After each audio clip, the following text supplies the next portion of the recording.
ನಮಸ್ಕಾರ ವೀಕ್ಷಕರೇ, ಜನಮನ ನೇರಪ್ರಸಾರಕ್ಕೆ ತಮ್ಮೆಲ್ಲರಿಗೂ ಆತ್ಮೀಯವಾದ ಸ್ವಾಗತ ಸುಸ್ವಾಗತ. ವೀಕ್ಷಕರೇ, ಇವತ್ತಿನ ಜನಮನ ನೇರಪ್ರಸಾರದಲ್ಲಿ ನಾವು ಚರ್ಚೆ ಮಾಡೋಣ. ನಿನ್ನೆ ಉಡುಪಿ ಜಿಲ್ಲೆಯಲ್ಲಿ ಮನ ಕೊಲುಕುವಂತ ಬಹಳಷ್ಟು ಒಂದು ಬೇಸರವಾದಂತಹ ಸಂಗತಿ ನಡೀತು. 8 ಜನ ಮಕ್ಕಳು ಅರಳೋ ಮುಂಚೆನೆ ಸಾವನ್ನಪ್ಪಿದ್ರು ಅಂತ ಹೇಳಬಹುದು. ನಿಜವಾಗ್ಲೂ ಸಹ ಇಲ್ಲಿ ಯಾರ ಒಂದು ತಪ್ಪು ಇಲ್ಲಿ ಪ್ರಮುಖವಾಗಿ ಎದ್ದು ನಿಲ್ಲುತ್ತೆ ಅಂತ ಹೇಳಿ ನಾವು ಇವತ್ತು ಸಮಗ್ರವಾಗಿ ಚರ್ಚೆ ಮಾಡೋಣ. ಅದೇನೇ ಇರಲಿ, ನಿನ್ನೆ ಮಕ್ಕಳು ಸಾವಿಗಿಡದಂತ ಮಕ್ಕಳಿಗೆ ನಿಜವಾಗ್ಲೂ ಸಹ ಒಂದು ರೀತಿ ಶಾಂತಿ ಸಿಗಬೇಕು. ನಮ್ಮ ರಾಜ್ಯದಲ್ಲಿ ಅಥವಾ ನಮ್ಮ ದೇಶದಲ್ಲಿ ಅಥವಾ ಯಾವುದೇ ಒಂದು ಮಗುವಿಗೆ ಈ ಒಂದು ಪರಿಸ್ಥಿತಿ ಬರಬಾರ್ದು. ಯಾಕಂತ ಹೇಳಿದ್ರೆ ನಿನ್ನೆ ಮಕ್ಕಳನ್ನ ಪೋಷಕರು ಬಹಳಷ್ಟು ಚೆನ್ನಾಗಿ ರೆಡಿ ಮಾಡಿ ಟಿಫನ್ ಬಾಕ್ಸ್ ಕೊಟ್ಟು ವಾಟರ್ ಕೊಟ್ಟು ಮಕ್ಕಳನ್ನ ಶಾಲೆಗೆ ಕಳಿಸಿ ಒಂದು ಬಾಯ್ ಹೇಳಿದ್ರು. ಆದ್ರೆ ಮಕ್ಕಳು ಶಾಲೆಗೆ ಹೋಗೋಕ್ ಮುಂಚೆ ಸಾಕಷ್ಟು ಮಕ್ಕಳಿಗೆ ಬಹಳಷ್ಟು ಒಂದು ಗಾಯಗಳಾಗುತ್ತೆ. ಅದರಲ್ಲಿ 8 ಜನ ಮಕ್ಕಳು ಸಾವಿಗೀಡಾಗ್ತಾರೆ. ನಿಜವಾಗ್ಲೂ ಸಹ ಇದು ಬಹಳಷ್ಟು ಒಂದು ಬೇಸರವಾದಂತ ಸಂಗತಿ. ಇಲ್ಲಿ ನಿಜವಾಗ್ಲೂ ಸಹ ಈ ಒಂದು ಖಾಸಗಿ ಶಿಕ್ಷಣ ಸಂಸ್ಥೆಗಳಲ್ಲಿ ನಡೀತಾ ಇರತಕ್ಕಂತ ಈ ರೀತಿಯ ಒಂದು ಸಮಸ್ಯೆಗಳ ಬಗ್ಗೆ ಯಾರು ಸಹ ತಗಾದೆಯನ್ನ ಎತ್ತಾ ಇಲ್ಲ. ಯಾಕೆ ನೀವು ಹೀಗೆ ಮಾಡ್ತಾ ಇದಾರೆ ಅಂತ ಕಂಪ್ಲೇಂಟ್ಸ್ ಕೂಡ ಮಾಡ್ತಾ ಇಲ್ಲ. ಇನ್ನು ಎಷ್ಟು ಮಕ್ಕಳು ಈ ರೀತಿಯ ಒಂದು ಸಮಸ್ಯೆಗಳನ್ನ ಎದುರಿಸಬೇಕಂತ ಹೇಳೋದೇ ಇವತ್ತಿನ ಚರ್ಚೆ. ಈ ಮಕ್ಕಳಿಗೆ ನಿಜವಾಗ್ಲೂ ಸಹ ಒಂದು ರೀತಿಯ ಒಂದು ಶಾಂತಿ ಆ ದೇವರು ಉಂಟು ಮಾಡಲಿ ಅಂತ ಹೇಳಬಹುದು. ತಮ್ಮೆಲ್ಲರಿಗೂ ಮಕ್ಕಳ ಜೀವಕ್ಕೆ ಬೆಲೆ ಇಲ್ಲವೇ ವಿಶೇಷ ನೇರಪ್ರಸಾರಕ್ಕೆ ಆತ್ಮೀಯವಾದ ಸ್ವಾಗತ.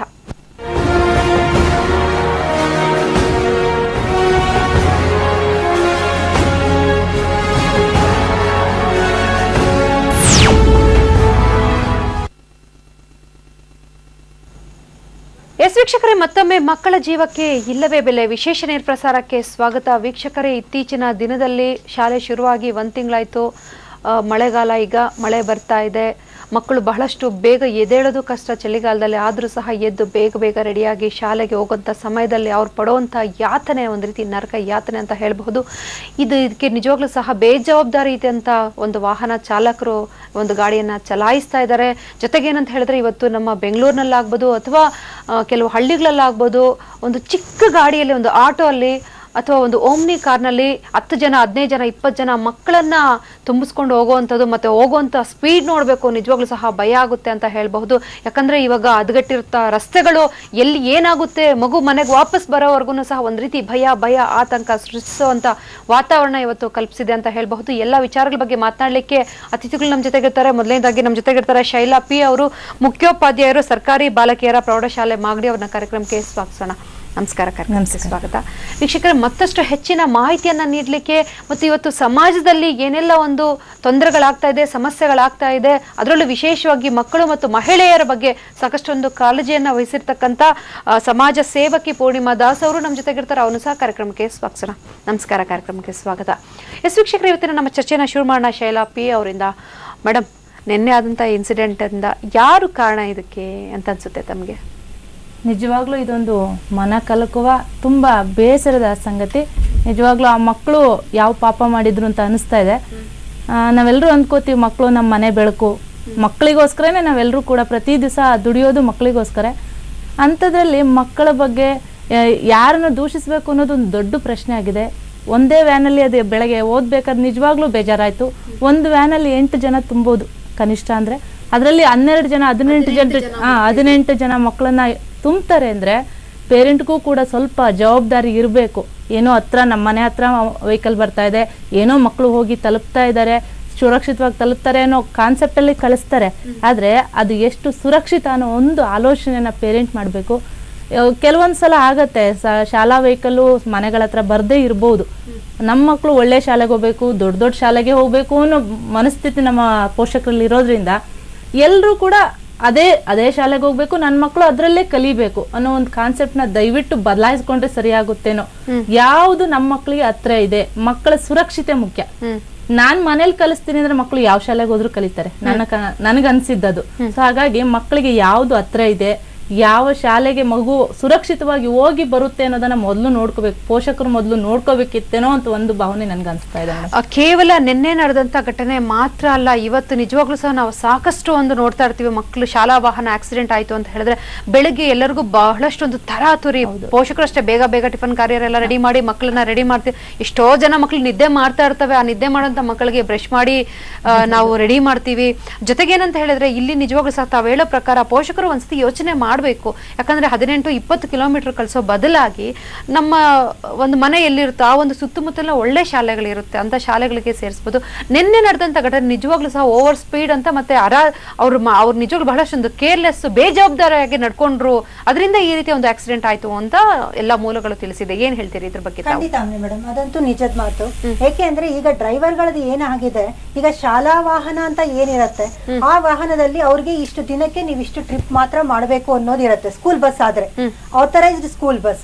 ಈಗ ಏನಾಗಿದೆ, ಪ್ರತಿಯೊಬ್ರು ಮಾರುತಿ ಓಮ್ನಿ ಆಟೋ ತಗೊಂಡ್ಬಿಟ್ಟು ಅವ್ರಿಗೆ ಹೆಂಗಾಗತ್ತೆ, ಪೀಕ್ ಅವರ್ಸ್ ಏನಿರುತ್ತೆ ಬೆಳಗ್ಗೆ 8ರಿಂದ 9, 9:30 ಎಷ್ಟು ಜನ ಮಕ್ಕಳನ್ನ ಆಗತ್ತೆ ಅಷ್ಟು ಜನ ಮಕ್ಕಳನ್ನ ಮ್ಯಾಕ್ಸಿಮಮ್ ಅವರು ಅರ್ನ್ ಮಾಡಬೇಕು ಅನ್ನೋ ಒಂದು ದೃಷ್ಟಿಯಿಂದ ಡ್ರೈವರ್ಗಳು ಏನಾಗತ್ತೆ, ರ್ಯಾಶ್ ಡ್ರೈವಿಂಗ್ ಮಾಡೋದು ತುಂಬಾನೇ ಅದು ಸಾಮಾನ್ಯ ಆಗ್ಬಿಟ್ಟಿದೆ ಈಗ. ಸೊ ಎರಡನೇ ವಿಷಯ ಏನು ಅಂದ್ರೆ, ಅದ್ರ ತಕ್ಕಾಗಿ ರಸ್ತೆಗಳು ಏನಿದೆ ಅದು ಏನ್ ಸ್ಟ್ಯಾಂಡರ್ಡ್ ಇರಬೇಕು ಅದಂತೂ ಇಲ್ಲ. ಈಗ ಮಳೆಗಾಲದಲ್ಲಿ ನೀವು ನೋಡಿರೋ ಹಾಗೆ ಹಳ್ಳ ದಿಣ್ಣೆಗಳು ಸಿಕ್ಕಾಪಟ್ಟೆ ಜಾಸ್ತಿ ಆಗಿವೆ. ಸೊ ಹಾಗಾಗಿ ಡ್ರೈವರ್ಗಳದ್ದು ಮೇನ್ ಅವ್ರ ಅರಾಜಕತೆ ಮತ್ತು ಅವರ ನೆಗ್ಲಿಜೆನ್ಸ್ ಇಂದಾನೇ ಆಗಿದೆ ಅನ್ನೋದಕ್ಕೆ ನಾನು ಹೇಳಕ್ ಇಷ್ಟಪಡ್ತೀನಿ ನಾನು ಇದಕ್ಕೆ. Yes madam. ಇನ್ನು ಏನಂತ ಹೇಳಿದ್ರೆ ಮೇಡಮ್, ಈಗ ನಾವು ಎಲ್ಲ ಗೊತ್ತಿರ್ತಕ್ಕಂಥವರೇ ಎಷ್ಟೋ ಒಂದು ಸ್ವಲ್ಪ ಹಣವನ್ನ ಮಿಕ್ಸೋದಕ್ಕೋಸ್ಕರ ನಾವೇನು ಜಾಸ್ತಿ ಹಣನ ಮಿಕ್ಸ್ ಬಿಡೋದಿಲ್ಲ. ಸ್ವಲ್ಪ ಹಣವನ್ನ ಮಿಕ್ಸೋದಕ್ಕೆ ಏನ್ ಮಾಡ್ತೀವಿ, ಒಂದು ಸ್ವಲ್ಪ ಜಾಗ ಇದ್ರೆ ಸಾಕು ಅದನ್ನೆಲ್ಲ ಅಡ್ಜಸ್ಟ್ ಮಾಡ್ಕೊಂಡು ಈಗ ಆಟೋಗಳಲ್ಲಿ ನಾವು ನೋಡ್ತಾ ಇರ್ತೀವಿ, ಬ್ಯಾಗ್ಸೇ ಒಂದು ರಾಶಿ ಇರ್ತದೆ, ಮಕ್ಕಳಿಗಿಂತ ಜಾಸ್ತಿ ವೆಯ್ಟ್ ಬ್ಯಾಗ್ಸ್ ಇರ್ತದೆ. ಆ ಬ್ಯಾಗ್ಗಳ ಜೊತೆಗೆ ಒಂದು ಆಟೋದಲ್ಲಿ 10 ಜನ ಮಕ್ಕಳನ್ನ ತುಂಬಿಸ್ಕೊಂಡು ಹೋಗುವಂಥದ್ದು, ಆ ಡ್ರೈವರ್ಗೆ ಡ್ರೈವ್ ಮಾಡೋದಕ್ಕೆ ಆಗೋದಿಲ್ಲ, ಅಕ್ಕಪಕ್ಕ ಎಲ್ಲ ಮಕ್ಕಳು ಕೂರಿಸ್ಕೊಂಡು ಹೋಗುವಂಥದ್ದನ್ನ ನೋಡ್ತಾ ಇದ್ರೆ ನಿಜವಾಗ್ಲೂ ಸಹ ಆ ಜೋತ್ ಬಿದ್ದಿರೋಕಂತ ಬ್ಯಾಗ್ಗಳನ್ನ ನೋಡ್ತಾ ಇದ್ರೆ, ಮತ್ತೆ ಬೇಗ ತಲುಪಿಸ್ಬೇಕು. ಯಾಕಂದ್ರೆ ಈಗ 8-10ಗೆ ಶುರುವಾಗಂತ ಶಾಲೆ ಒಂದು 5 ನಿಮಿಷ 10 ನಿಮಿಷ ಲೇಟ್ ಆದ್ರೆ ಫೈನ್ ಕಟ್ಟುವಂಥದ್ದನ್ನು ಕೂಡ ಶಾಲೆಗಳು ಮಾಡ್ಬಿಟ್ಟಿದ್ದಾರೆ. ಈ ಒಂದು ಖಾಸಗಿ ಶಿಕ್ಷಣ ಸಂಸ್ಥೆಗಳು ಏನ್ ಕಮ್ಮಿ ಅಲ್ಲ, ಯಾವ್ದ್ರಲ್ಲೂ ಬಿಟ್ಟಿಲ್ಲ. ಯಾಕಂದ್ರೆ ಇವತ್ತು ನಿಜವಾಗ್ಲೂ ಸಹ ಬಡವ್ರ ಮೇಲೆ ಯಾವ ರೀತಿ ಅವ್ರ ಒಂದ್ ರೀತಿ ಪ್ರಹಸ್ತ್ರವನ್ನ ಮಾಡ್ತಿದ್ದಾರೆ ಅಂತ ಹೇಳಿದ್ರೆ ಯಾವ್ದನ್ನು ಸಹ ಬಿಟ್ಟಿಲ್ಲ. ಆ ರೀತಿ ಮಾಡೋದ್ರಿಂದ ಕೂಡ ತೊಂದರೆ ಆಗ್ತಾ ಇದೆ. ಇದು ಪೋಷಕರು ಸಹ ಸರ್ಕಾರ ಕೂಡ ಎಚ್ಚೆತ್ಕೊಳ್ಬೇಕು ಅನ್ಸುತ್ತೆ. ಏನ್ ಹೇಳ್ತೀರಿ ಇದ್ರ ಬಗ್ಗೆ? ಖಂಡಿತ ಇದು ಸರ್ಕಾರದ್ದು ಅಷ್ಟೇ ಜವಾಬ್ದಾರಿ ಇದೆ ಇದಕ್ಕೆ. ಯಾಕೆ ಅಂದ್ರೆ ಏನು ನಾವು road and transport regulatory act ಅಂತ ಏನಿದೆ ಅದ್ರ ಪ್ರಕಾರ ಒಬ್ಬ ಸ್ಕೂಲ್ ಹೋಗುವಂತ ಡ್ರೈವರ್ದು ಯಾರಿದ್ದಾರೆ ಅವ್ರದೇ ಆದಂತ ಸುಮಾರು ಒಂದು ರೂಲ್ಸ್ ಅಂಡ್ ರೆಗ್ಯುಲೇಷನ್ಸ್ ಗಳಿವೆ. ಲೈಕ್ ರೂಲ್ಸ್ ಅಂಡ್ ರೆಗ್ಯುಲೇಷನ್ಸ್ ಅಂದ್ರೆ ಒಂದು ನಿಮ್ಮ ವಾಹನದಲ್ಲಿ ಇಷ್ಟೇ ಮಕ್ಕಳು ಇರಬೇಕು, ಇಷ್ಟಕ್ಕಿಂತ ಜಾಸ್ತಿ ಇರಬಾರದು. ಮತ್ತೆ ಅದರ ಜೊತೆಗೆ ಮೇನ್ ಏನಾಗಿದೆ, ಸ್ಪೀಡ್ ಲಿಮಿಟ್ ಅನ್ನೋದು ಈಗಿನ ಕಾಲದಲ್ಲಿ ನಾರ್ಮಲಿ ಈ ಸರ್ಕಾರಿ ಬಸ್ಗಳಿಗೆ ಸ್ಪೀಡ್ ಲಿಮಿಟ್ ಮಾಡಿದ್ದಾರೆ. ಅದೇ ಸ್ಪೀಡ್ ಲಿಮಿಟ್ ಯಾಕೆ ಮಕ್ಕಳು ಶಾಲಾ ವಾಹನಕ್ಕೆ ಸ್ಪೀಡ್ ಲಿಮಿಟ್ ಅಂತ ಮಾಡಿಲ್ಲ? ಆಕ್ಚುಲಿ ಆಗಿ ಸುಪ್ರೀಂ ಕೋರ್ಟ್ ನೀಡಿರ್ತಕ್ಕಂತ ನಿಯಮಗಳು ಸಾಕಷ್ಟು ಇದೆ. ಅದನ್ನ ಯಾವುದೇ ಇವತ್ತು ಖಾಸಗಿ ಶಿಕ್ಷಣ ಸಂಸ್ಥೆಗಳಿರ್ತಕ್ಕಂಥ ಖಾಸಗಿ ವಾಹನಗಳು ಫಾಲೋ ಮಾಡಲಿಲ್ಲ ಮೇಡಮ್. ಇದ್ರ ಬಗ್ಗೆ ನೀವುಗಳು ಅಟ್ಲೀಸ್ಟ್ ಸಂಘ ಸಂಸ್ಥೆಗಳವರು ಸಹ ಎಚ್ಚೆತ್ಕೊಂಡು ಕೆಲಸ ಮಾಡಿಲ್ಲ ಅಂತ ಹೇಳಿದ್ರೆ ಈ ಒಂದು ಪರಿಸ್ಥಿತಿ ಇನ್ನು ಮುಂದಕ್ಕೆ ನಮ್ಮ ಮಕ್ಕಳಿಗೆ ಬರೋದ್ರಲ್ಲಿ ಸಹ ಎರಡು ಮಾತಿಲ್ಲ ಅಂತ ಹೇಳ್ಬಹುದು. ಈಗ ಒಂದು ಕರೆ ಇದೆ ಮೇಡಮ್, ನಾನು ಮಾತನಾಡ್ತೀನಿ ನಿಮ್ ಜೊತೆ. ಹಲೋ ಹಲೋ ಹಲೋ, ನಮಸ್ಕಾರ ಮೇಡಮ್. ನಮಸ್ತೆ ಸರ್, ಪ್ಲೀಸ್ ಹೇಳಿ. ಮೇಡಮ್, ಅದೇ ಸ್ಕೂಲ್ ಮಕ್ಕಳದ್ದು ಆಕ್ಸಿಡೆಂಟ್ ಆಗಿತ್ತಲ್ಲ, ಅದ್ರ ಸಂಬಂಧ ನನ್ನ ಮಕ್ಕಳು ಬಸವರಾಜ್ ಅಂತ ಬೆಂಗಳೂರಿಂದ. ಖಂಡಿತ ಮಾತನಾಡಿ ಸರ್. ಮೇಡಮ್, ಆಕ್ಚುಲಿ ನಾನು ಪೇಪರ್ ಮತ್ತೆ ಮೀಡಿಯಾದಲ್ಲಿ ನಾನು ನೋಡ್ತಾ ಇದ್ದೀನಿ, ಅಮಾಯಕರು ಹುಡುಗರು, ಏನು ಗೊತ್ತಿಲ್ಲದಿರೋ ಹುಡುಗರು ಈ ತರ ಬಲಿ ಪಶುವಾದ್ರೆ ನಮ್ಗೆ ಭಾರಿ ಆತಂಕಕ್ಕೆ ಈಡಾಗಿದೆ. ಮತ್ತೆ ಇದರಲ್ಲಿ ನೀವು ತಾವು ಹೇಳ್ತಾ ಇದ್ದಂಗೆ ಪೋಷಕರು ಸಹನು ಅವರು ನಮ್ಗೆ ಅವ್ರ ದಿನನಿತ್ಯ ಕೆಲಸಗಳಲ್ಲಿ ಯಾರು ಕರ್ಕೊಂಡು ಹೋಗ್ತಾರೆ ಮಕ್ಕಳನ್ನ ಸ್ಕೂಲ್ಗೆ ವ್ಯಾನ್ ಕಳ್ಸ್ಕೊಡೋಣ ಅಂತ ಆ ಒಂದು ಇರ್ರೆಸ್ಪಾನ್ಸಿಬಿಲಿಟಿ ಇಂದ ಈ ತರ ಘಟನೆಗಳು ಆಗೋ ಸಾಧ್ಯತೆ ಜಾಸ್ತಿ ಇದೆ. ಮತ್ತೆ ನಾನು ನೋಡ್ದಂಗೆ ಸುಮಾರು ದೊಡ್ಡ ಈಗ ಎಕ್ಸಾಂಪಲ್ ಸೋಫಿಯಾ ಸ್ಕೂಲ್ ಅಥವಾ ಬಿಷಪ್ ಕ್ವಾರ್ಟರ್ ಆಗಲಿ, ಅವ್ರು ಸರ್ಕಾರಿ ಇದು ಬಸ್ ಅಂತ ಮಾಡ್ತಾ ಇದ್ದಾರೆ, ಗವರ್ಮೆಂಟ್ ಬಸ್ ಅಲಾಟ್ಮೆಂಟ್ ಮಾಡ್ತಿದ್ದಾರೆ. ಸೊ ಆದ್ರೆ ಆ ತರ ಇವನು ನಮ್ಮ ಖಾಸಗಿ ಶಾಲೆಗಳು ಪ್ರತಿಯೊಬ್ಬರು ಮಕ್ಕಳಿಂದ 900 ರೂಪಾಯಿ, 1000 ರೂಪಾಯಿ, 1500 ರೂಪಾಯಿ ಅಂತ ಡೊನೇಷನ್ ಫೀಸ್ ತಗೊಳ್ತಾ ಇದ್ದಾರೆ ತಿಂಗಳಿಗೆ. ಸೊ ಅವ್ರು ಯಾಕೆ ಸರ್ಕಾರದ ಬಸ್ ಸೌಲಭ್ಯ ಯೂಸ್ ಮಾಡಿದ್ರೆ ಅದು ಅನುಕೂಲ ಆಗುತ್ತೆ. ಮತ್ತೆ ಇದನ್ನ ಮತ್ತೆ ಆಟೋ ದಯಮಾಡಿ ನಾನು ನಿಮ್ಮಲ್ಲಿ ವಿನಂತಿ ಮಾಡ್ಕೊಂತೀನಿ, ಆಟೋಗಳನ್ನ ದಯಮಾಡಿ ಅದನ್ನ ಬ್ಯಾನ್ ಮಾಡ್ಬೇಕು. ಯಾಕಂದ್ರೆ ಆಟೋದವರು ಸರಿಯಾಗಿ ಮೊದ್ಲೇ ಫಸ್ಟ್ ಆಫ್ ಆಲ್ ಪ್ಯಾಸೆಂಜರ್ಗೆ ಸರಿಯಾಗಿ ಜರ್ನಿ ಮಾಡ್ತಿದ್ ಬರಲ್ಲ. ಅದನ್ನ ಮಕ್ಕಳನ್ನ 10 ಜನ 11 ಜನ ಮಕ್ಕಳನ್ನ ಕರ್ಕೊಂಡು ಹೋಗಿ ಅದ್ರ ರ್ಯಾಶ್ ಡ್ರೈವಿಂಗ್ ಮಾಡಿ ಅವ್ರದ್ದು ಪರ್ಸನಲ್ ಚಿಂತೆ ಏನೋ ಇರುತ್ತೆ ಆ ಚಿಂತೆನ ಓಡಿಸಿ ಒಂದು ನಿಗಾ ಇಲ್ಲದೆ ಇರ್ರೆಸ್ಪಾನ್ಸಿಬಲ್ ಇಂದ ಆ ಮಕ್ಕಳಿಗೆ ಈ ರೀತಿ ಅನಾಹುತಕ್ಕೆ ಅವ್ರಿಗೂ ಕಾರಣ ಆಗ್ತಾರೆ. ದಯಮಾಡಿ ನಾನು ನಿಮ್ಮನ್ನು ವಿನಂತಿ ಮಾಡ್ಕೊಂತೀನಿ, ಸರ್ಕಾರದವ್ರಿಗೆ ಹೇಳಿ ಪ್ರತಿಯೊಂದು ಖಾಸಗಿ ಶಾಲೆಗೆ ಒಂದು ಮೀಟಿಂಗ್ ಕರೆಸಿ ಒಂದು ಕೋರ್ ಕಮಿಟಿ ಅಂತ ಮಾಡಿ ಅದಕ್ಕೆ ಯಾರು ಸಾರಿಗೆ ಸಚಿವರು ಇದ್ದಾರೋ ಅವ್ರಿಗೆ ಗಮನಕ್ಕೆ ತಂದು ಪ್ರತಿಯೊಂದು ಖಾಸಗಿ ಶಾಲೆಗಳಲ್ಲಿ ಇಂಥ ಟೈಮಿಂಗ್ಸ್ಗೆ ಒಂದು ಸರ್ಕಾರಿ ಬಸ್ಗಳನ್ನ ದಯವಿಟ್ಟು ಅಲರ್ಟ್ ಮಾಡಿ. ಅದರಿಂದ ಸಾರಿಗೆ ಇಲಾಖೆಗೂ ಒಂದ್ ಸ್ವಲ್ಪ ಆದಾಯ ಬರುತ್ತೆ ಮತ್ತೆ ಮಕ್ಕಳು ಸುರಕ್ಷಿತ ಇರ್ತಾರೆ ಅಂತ ನನ್ನ ಒಂದು ಅನಿಸಿಕೆ ಮೇಡಮ್. ಜೊತೆಗೆ ಏನಂತ ಹೇಳಿದ್ರೆ ಸರ್, ಇವತ್ತಿನ ದಿನದಲ್ಲಿ RTA ಅಡಿಯಲ್ಲಿ ಸಹ ಮಕ್ಕಳನ್ನ ಶಾಲೆಗಳಿಗೆ ಅಂದ್ರೆ ಹತ್ತಿರದಲ್ಲಿರ್ತಕ್ಕಂಥ ಶಾಲೆಗಳಿಗೆ ಸೇರಿಸ್ಬೇಕಂತ ಹೇಳಿ ಕಾನೂನು ಬಂದ್ರು ಕೂಡ ಇವತ್ತು ನಮ್ಮ ಪೋಷಕರು ಏನೋ ಒಂದ್ ರೀತಿ ನಮ್ಮ ಮಕ್ಕಳು ಪ್ರತಿಷ್ಠಿತ ಶಾಲೆಗಳಿಗೆ ಹೋದಂತ ಸಂದರ್ಭದಲ್ಲಿ ಬಹಳಷ್ಟು ಒಂದು ಒಳ್ಳೇದಾಗುತ್ತೆ, ನಮ್ಮ ಮಕ್ಕಳು ಬೆಳೆದು ಬಿಡ್ತಾರೆ, ಒಂದೇ ಸತಿ ಫಾರಿನ್ಗೆ ಹೋಗ್ಬಿಡ್ತಾರೆ ಅಂತ ಹೇಳಿ ಮನಸ್ಥಿತಿ ಇದೆ. ಜೊತೆಗೆ ಏನಂತ ಹೇಳಿದ್ರೆ ಸರ್, ಇವತ್ತು ಖಾಸಗಿ ಶಿಕ್ಷಣ ಸಂಸ್ಥೆಗಳು ಮಕ್ಕಳನ್ನ ಬಡವರನ್ನ ಅಂದ್ರೆ ವಸೂಲಿ ಮಾಡ್ತಾ ಇದ್ದಾರೆ. ಈ ಸಂದರ್ಭದಲ್ಲಿ ಏನಂತ ಹೇಳಿದ್ರೆ ಅವ್ರಿಗೆ ಎಷ್ಟು ಬೇಕೋ ಅಷ್ಟು ಲಿಮಿಟೆಡ್ ವೆಹಿಕಲ್ಸ್ ಮಾತ್ರ ಹಾಕೊಂಡಿರ್ತಾರೆ. ಈ ಜವಾಬ್ದಾರಿಯನ್ನು ಕೂಡ ಖಾಸಗಿ ಸಂಸ್ಥೆಗಳು ವಹಿಸ್ಕೊಂಡಂತ ಸಂದರ್ಭದಲ್ಲಿ ಈ ರೀತಿಯ ಒಂದು ಸಮಸ್ಯೆಗಳು ಆಗೋದಿಲ್ಲ ಅಂತ ಅನ್ಸುತ್ತೆ ಸರ್. ಮೇಡಮ್ ಏನ್ ಹೇಳ್ತೀರಿ ಮೇಡಮ್ ಇದ್ರ ಬಗ್ಗೆ ತಾವು? ಯಾಕಂದ್ರೆ ನಾನು ಏನ್ ಹೇಳ್ತಿದ್ದೀನಿ ಅಂದ್ರೆ ಹೇಳಿದ್ರೆ ಇವತ್ತು ಈಗ ಕೆಲವು ಬಸ್ಗಳು ಇರ್ತಾವೆ ಮೇಡಮ್ ಶಾಲೆಗಳಲ್ಲಿ, ಖಾಸಗಿ ಶಿಕ್ಷಣ ಸಂಸ್ಥೆಗಳಲ್ಲಿ. ಸೊ ಎಲ್ಲಾ ಮಕ್ಕಳಿಗೂ ಸಹ ಯಾರ್ಯಾರಿಗೆ ಒಂದು ವೆಹಿಕಲ್ ಅವಶ್ಯಕತೆ ಇದೆ ಅಂತ ಮಕ್ಕಳಿಗೆ ಶಾಲಾ ವಾಹನವನ್ನ ಅವರು ಹಾಕಿದಂತ ಸಂದರ್ಭ ಸ್ವಲ್ಪ ಜಾಸ್ತಿ ಹಣ ತೆಗೆದುಕೊಳ್ಳಿ, ಏನು ಪರವಾಗಿಲ್ಲ, ಮಕ್ಕಳ ಸೇಫ್ಟಿ ಸಾಕಷ್ಟು ಮುಖ್ಯ ಅನ್ಸುತ್ತೆ. ಯಾಕಂದ್ರೆ ಪ್ರೈವೇಟ್ ವ್ಯಾನ್ ಅಲ್ಲೂ ಕೂಡ ಏನ್ ಕಡಿಮೆ ಏನಿಲ್ಲ, ಖಾಸಗಿ ಬಸ್ ಸ್ಕೂಲ್ಗಳಲ್ಲಿ ಏನ್ ನೇಮ್ಸ್ ಇರ್ತಾರೋ ಬಸ್ಗಳು ಅದಕ್ಕಿಂತ ಡಬಲ್ ಆಗುತ್ತೆ ಚಾರ್ಜ್. ಇದನ್ನ ಪೋಷಕರು ಅರ್ಥ ಮಾಡ್ಕೊಳ್ಬೇಕು. ಖಂಡಿತ ನಿಮ್ಮ ಮಾತು ಒಂದ್ಸರಿ. ಮತ್ತೆ ಅವರು ಕರೆ ಮಾಡಿದಂತ ಅವರು ಕೂಡ ತುಂಬಾ ಒಳ್ಳೆ ಮಾತನ್ನ ಹೇಳಿದ್ರು. ಯಾಕಂತ ಹೇಳಿದ್ರೆ ನಾವು ಪರಿಸರದ ದೃಷ್ಟಿಯಿಂದ, ಜನಜಂಗುಳಿ ದೃಷ್ಟಿಯಿಂದ, ಈ ವೆಹಿಕಲ್ ಏನು ನಮ್ಮ ಟ್ರಾಫಿಕ್ ಇರುತ್ತೆ ಅದು ಎಲ್ಲ ದೃಷ್ಟಿಯಿಂದ ಸರ್ ಹೇಳಿದ ಒಂದು ಮಾತು ತುಂಬಾ ಖುಷಿ ಆಗ್ತಿದೆ. ಸರ್ಕಾರಿ ವೆಹಿಕಲ್ನ ಯಾಕೆ ಬಳಸ್ಕೋಬಾರ್ದು ಅವರು ಅಂತೇಳಿ. ಜೊತೆಗೆ ಶಾಲಾ ವಾಹನವನ್ನ ಅವರು ಬಳಸ್ಕೊಳ್ಳಿ, ಆದ್ರೆ ಎಲ್ಲೋ ಒಂದ್ ಕಡೆ ಶಾಲಾ ವಾಹನ ಅವ್ರಿಗೆ ಹೊರೆ ಆಗುತ್ತಾ ಇದೆಯೇನೋ ಪೋಷಕರು ಆ ದಿಸೆಯಲ್ಲಿ ಯೋಚನೆ ಮಾಡ್ತಾರೆ. ನಾನು ಕೂಡ ಒಬ್ರು ಶಾಲೆಯ ಮುಖ್ಯಸ್ಥರಾಗಿ ನಮ್ಮ ಶಾಲೆಯಲ್ಲಿ ಆ ವ್ಯವಸ್ಥೆ ಇಲ್ಲ, ನಾನು ಸರ್ಕಾರಿ ಶಾಲೆಯಿಂದ ಬಂದಿರೋದ್ರಿಂದ ಹೊರೆ ಆಗುತ್ತೆ ಅನ್ನೋ ಕಾರಣಕ್ಕೆ ಅವರು ಪ್ರೈವೇಟ್ ವೆಹಿಕಲ್ ಗಳನ್ನ ಬಳಸ್ಕೋಬಹುದು. ಜೊತೆಗೆ ಹೊರೆ ಆಗುತ್ತೆ ಅಂತ ಪೋಷಕರಿಗೆ ಸಾರಿ ಸ್ಕೂಲ್ ಅವ್ರಿಗಲ್ಲ, ಪೋಷಕರು ತಮಗೆಲ್ಲಿ ಹೊರೆ ಆಗುತ್ತೆ, ಶಾಲೆಯ ಫೀಸ್ ಜಾಸ್ತಿ ಅನ್ನೋ ಕಾರಣಕ್ಕೆ. ಮೇಡಮ್ ಈಗ ಒಂದು ಶಾಲೆಯಲ್ಲಿ ಖಾಸಗಿ ಒಂದು ಪ್ರತಿಷ್ಠಿತ ಶಾಲೆಯಲ್ಲಿ, ಈಗ ಬೆಂಗಳೂರನ್ನ ಎಕ್ಸಾಂಪಲ್ ತಗೊಳ್ಳಿ, ಪ್ರತಿಷ್ಠಿತ ಶಾಲೆಗಳಲ್ಲಿ ವರ್ಷಕ್ಕೆ 20,000 ಇರುತ್ತೆ. ಅದೇ ಪ್ರೈವೇಟ್ ವ್ಯಾನ್ ಅಲ್ಲಿ 1 to 2 ಅಂದ್ರೆ ಒಂದು ತಿಂಗಳಿಗೇನೆ ಸಹ 3,000 ಚಾರ್ಜ್ ಮಾಡುವಂತದ್ದು ಇದೆ. ಹಾಗಾಗಿ ಶಾಲೆ ಫೀಸೇ ಕಡಿಮೆ ಆಯ್ತು. ಅಂದ್ರೆ ಇಲ್ಲಿ ಇನ್ಸ್ಟಾಲ್ಮೆಂಟ್ ಅಂತ ಏನು ಖಾಸಗಿ ಶಾಲೆಗಳಲ್ಲಿ 2 ಇನ್ಸ್ಟಾಲ್ಮೆಂಟ್ ಕೊಡ್ತಾರೆ, ಆದ್ರೆ ಇವ್ರು ಈ ಒಂದು ಖಾಸಗಿ ವಾಹನಗಳನ್ನ ಚಲಾವಣೆ ಮಾಡೋರು ಒಂದು ಜಾಸ್ತಿ ಇನ್ಸ್ಟಾಲ್ಮೆಂಟ್ ಕೊಡ್ತಾರೆ. ಅದು ಮಾತ್ರನಾ ಅಂತ ಹೇಳಿ? ಇಲ್ಲ, ಅದು ಕೆಲವು ಶಾಲೆಗಳಲ್ಲಿ ಇರ್ಬೋದು, ಇದೆ ಆ ತರ ವ್ಯವಸ್ಥೆನೂ ಇದೆ ಕೆಲವು ಶಾಲೆಗಳಲ್ಲಿ. ಆದ್ರೆ ಪೋಷಕರಿಗೆ ಏನಾಗ್ತಿದೆ ಅಂದ್ರೆ ಮನೆ ಹತ್ರ ಬರ್ಬೇಕು, ಶಾಲಾ ವಾಹನ ದೊಡ್ಡದಿರುತ್ತೆ, ನಮ್ಮ ಮನೆ ಹತ್ರನೇ ಬರಲ್ಲ ವೆಹಿಕಲ್ ಅನ್ನೋದು ಒಂದು ಅವ್ರು ಯೋಚನೆ ಮಾಡ್ತಾರೆ. ಜೊತೆಗೆ ಶಾಲಾ ವಾಹನ ಅಂದ್ರೆ ಒಂದಷ್ಟು ದೂರ ಹೋಗ್ಬೇಕು. ಬೆಂಗಳೂರು ಅಂತ ಸಿಟಿ ಈಗ ಕಾಮನ್ ಆಗಿ ಎಲ್ಲರೂ ಕೂಡ ಗಂಡ ಹೆಂಡತಿ ಎಲ್ಲರೂ ಕೂಡ ಕೆಲ್ಸಕ್ಕೆ ಹೋಗೋದ್ರಿಂದ ಇನ್ ಟೈಮಿಗೆ ಬಿಟ್ಬಿಟ್ಟು ಹೋಗ್ಬಿಡ್ಬೇಕು, ಆ ಟೈಮಿಗೆ ಬಿಟ್ಟು ಹೋಗ್ಬೇಕು, ಆ ಕಲ್ಪನೆ ಇದೆ. ದಯವಿಟ್ಟು ಅದಕ್ಕೆ ಏನೋ ನಮ್ಗೆ ಅವಿಭಕ್ತ ಕುಟುಂಬ ಇದ್ರೆ ಇಂತಹ ಸಿಚುವೇಶನ್ ನಮ್ಗೆ ಒದಗ್ತಿರ್ಲಿಲ್ವ ಅಂತ ಖಂಡಿತ ನಾನು ಅದನ್ನು ತುಂಬಾ ಫೀಲ್ ಮಾಡ್ಕೊತೀನಿ. ಮೇಡಮ್ ವಾಪಸ್ ಬರ್ತೀನಿ, ಒಂದೊಂದು ಬ್ರೇಕ್ ತಗೊಂಡು ವೀಕ್ಷಕರು ಒಂದು ಪುಟ್ಟ ವಿರಾಮದ ನಂತರ ನಮ್ಮ ಚರ್ಚೆನ ಮುಂದುವರಿಸೋಣ.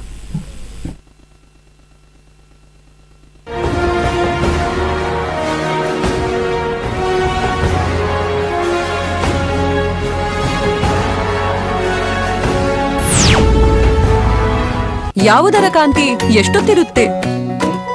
ದುಪಟ್ಟ ಹೊತ್ಕೊಂಡರು ಬಿಸಿಲಿಂದ ಮೈಕಾಂತಿ ಕಾಪಾಡಲು ಬಸ್ ಸ್ಟಾಪ್ ನಲ್ಲೇ ಮೈಕಾಂತಿ ಹಾರೋಯ್ತು. ಏನು ಮನೆ ಮದ್ದು ಮನೆ ತನಕ ಮಾತ್ರ, ಹೊರಗಿಲ್ಲ. ಅದಕ್ಕಾಗಿ ಬೇಕು ಫೇರ್ ಅಂಡ್ ಲವ್ಲಿ. ಪಡೆಯಿರಿ ನಮ್ಮ ಬೆಸ್ಟ್ ಎವರ್ ಮೈಕಾಂತಿ.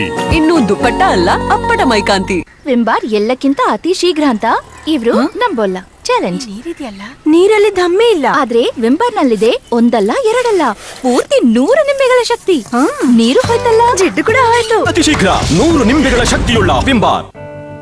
ಆಗಲಿದೆ ಗೆಳೆಯ ಮನದಾಸೆಯಂತೆ, ಸರಿಯಾಗಿ ಶುರುವಾದರೆ ಪಾನ್ಸ್ ಮ್ಯಾಜಿಕ್ ಟಾಲ್ಕ್, ಸುಗಂಧ ಮತ್ತು ತಾಜಾತನ ಕ್ಷಣ ಕ್ಷಣದಲ್ಲೂ. ಇದೇ ಪಾನ್ಸ್ನ ವಾಗ್ದಾನ.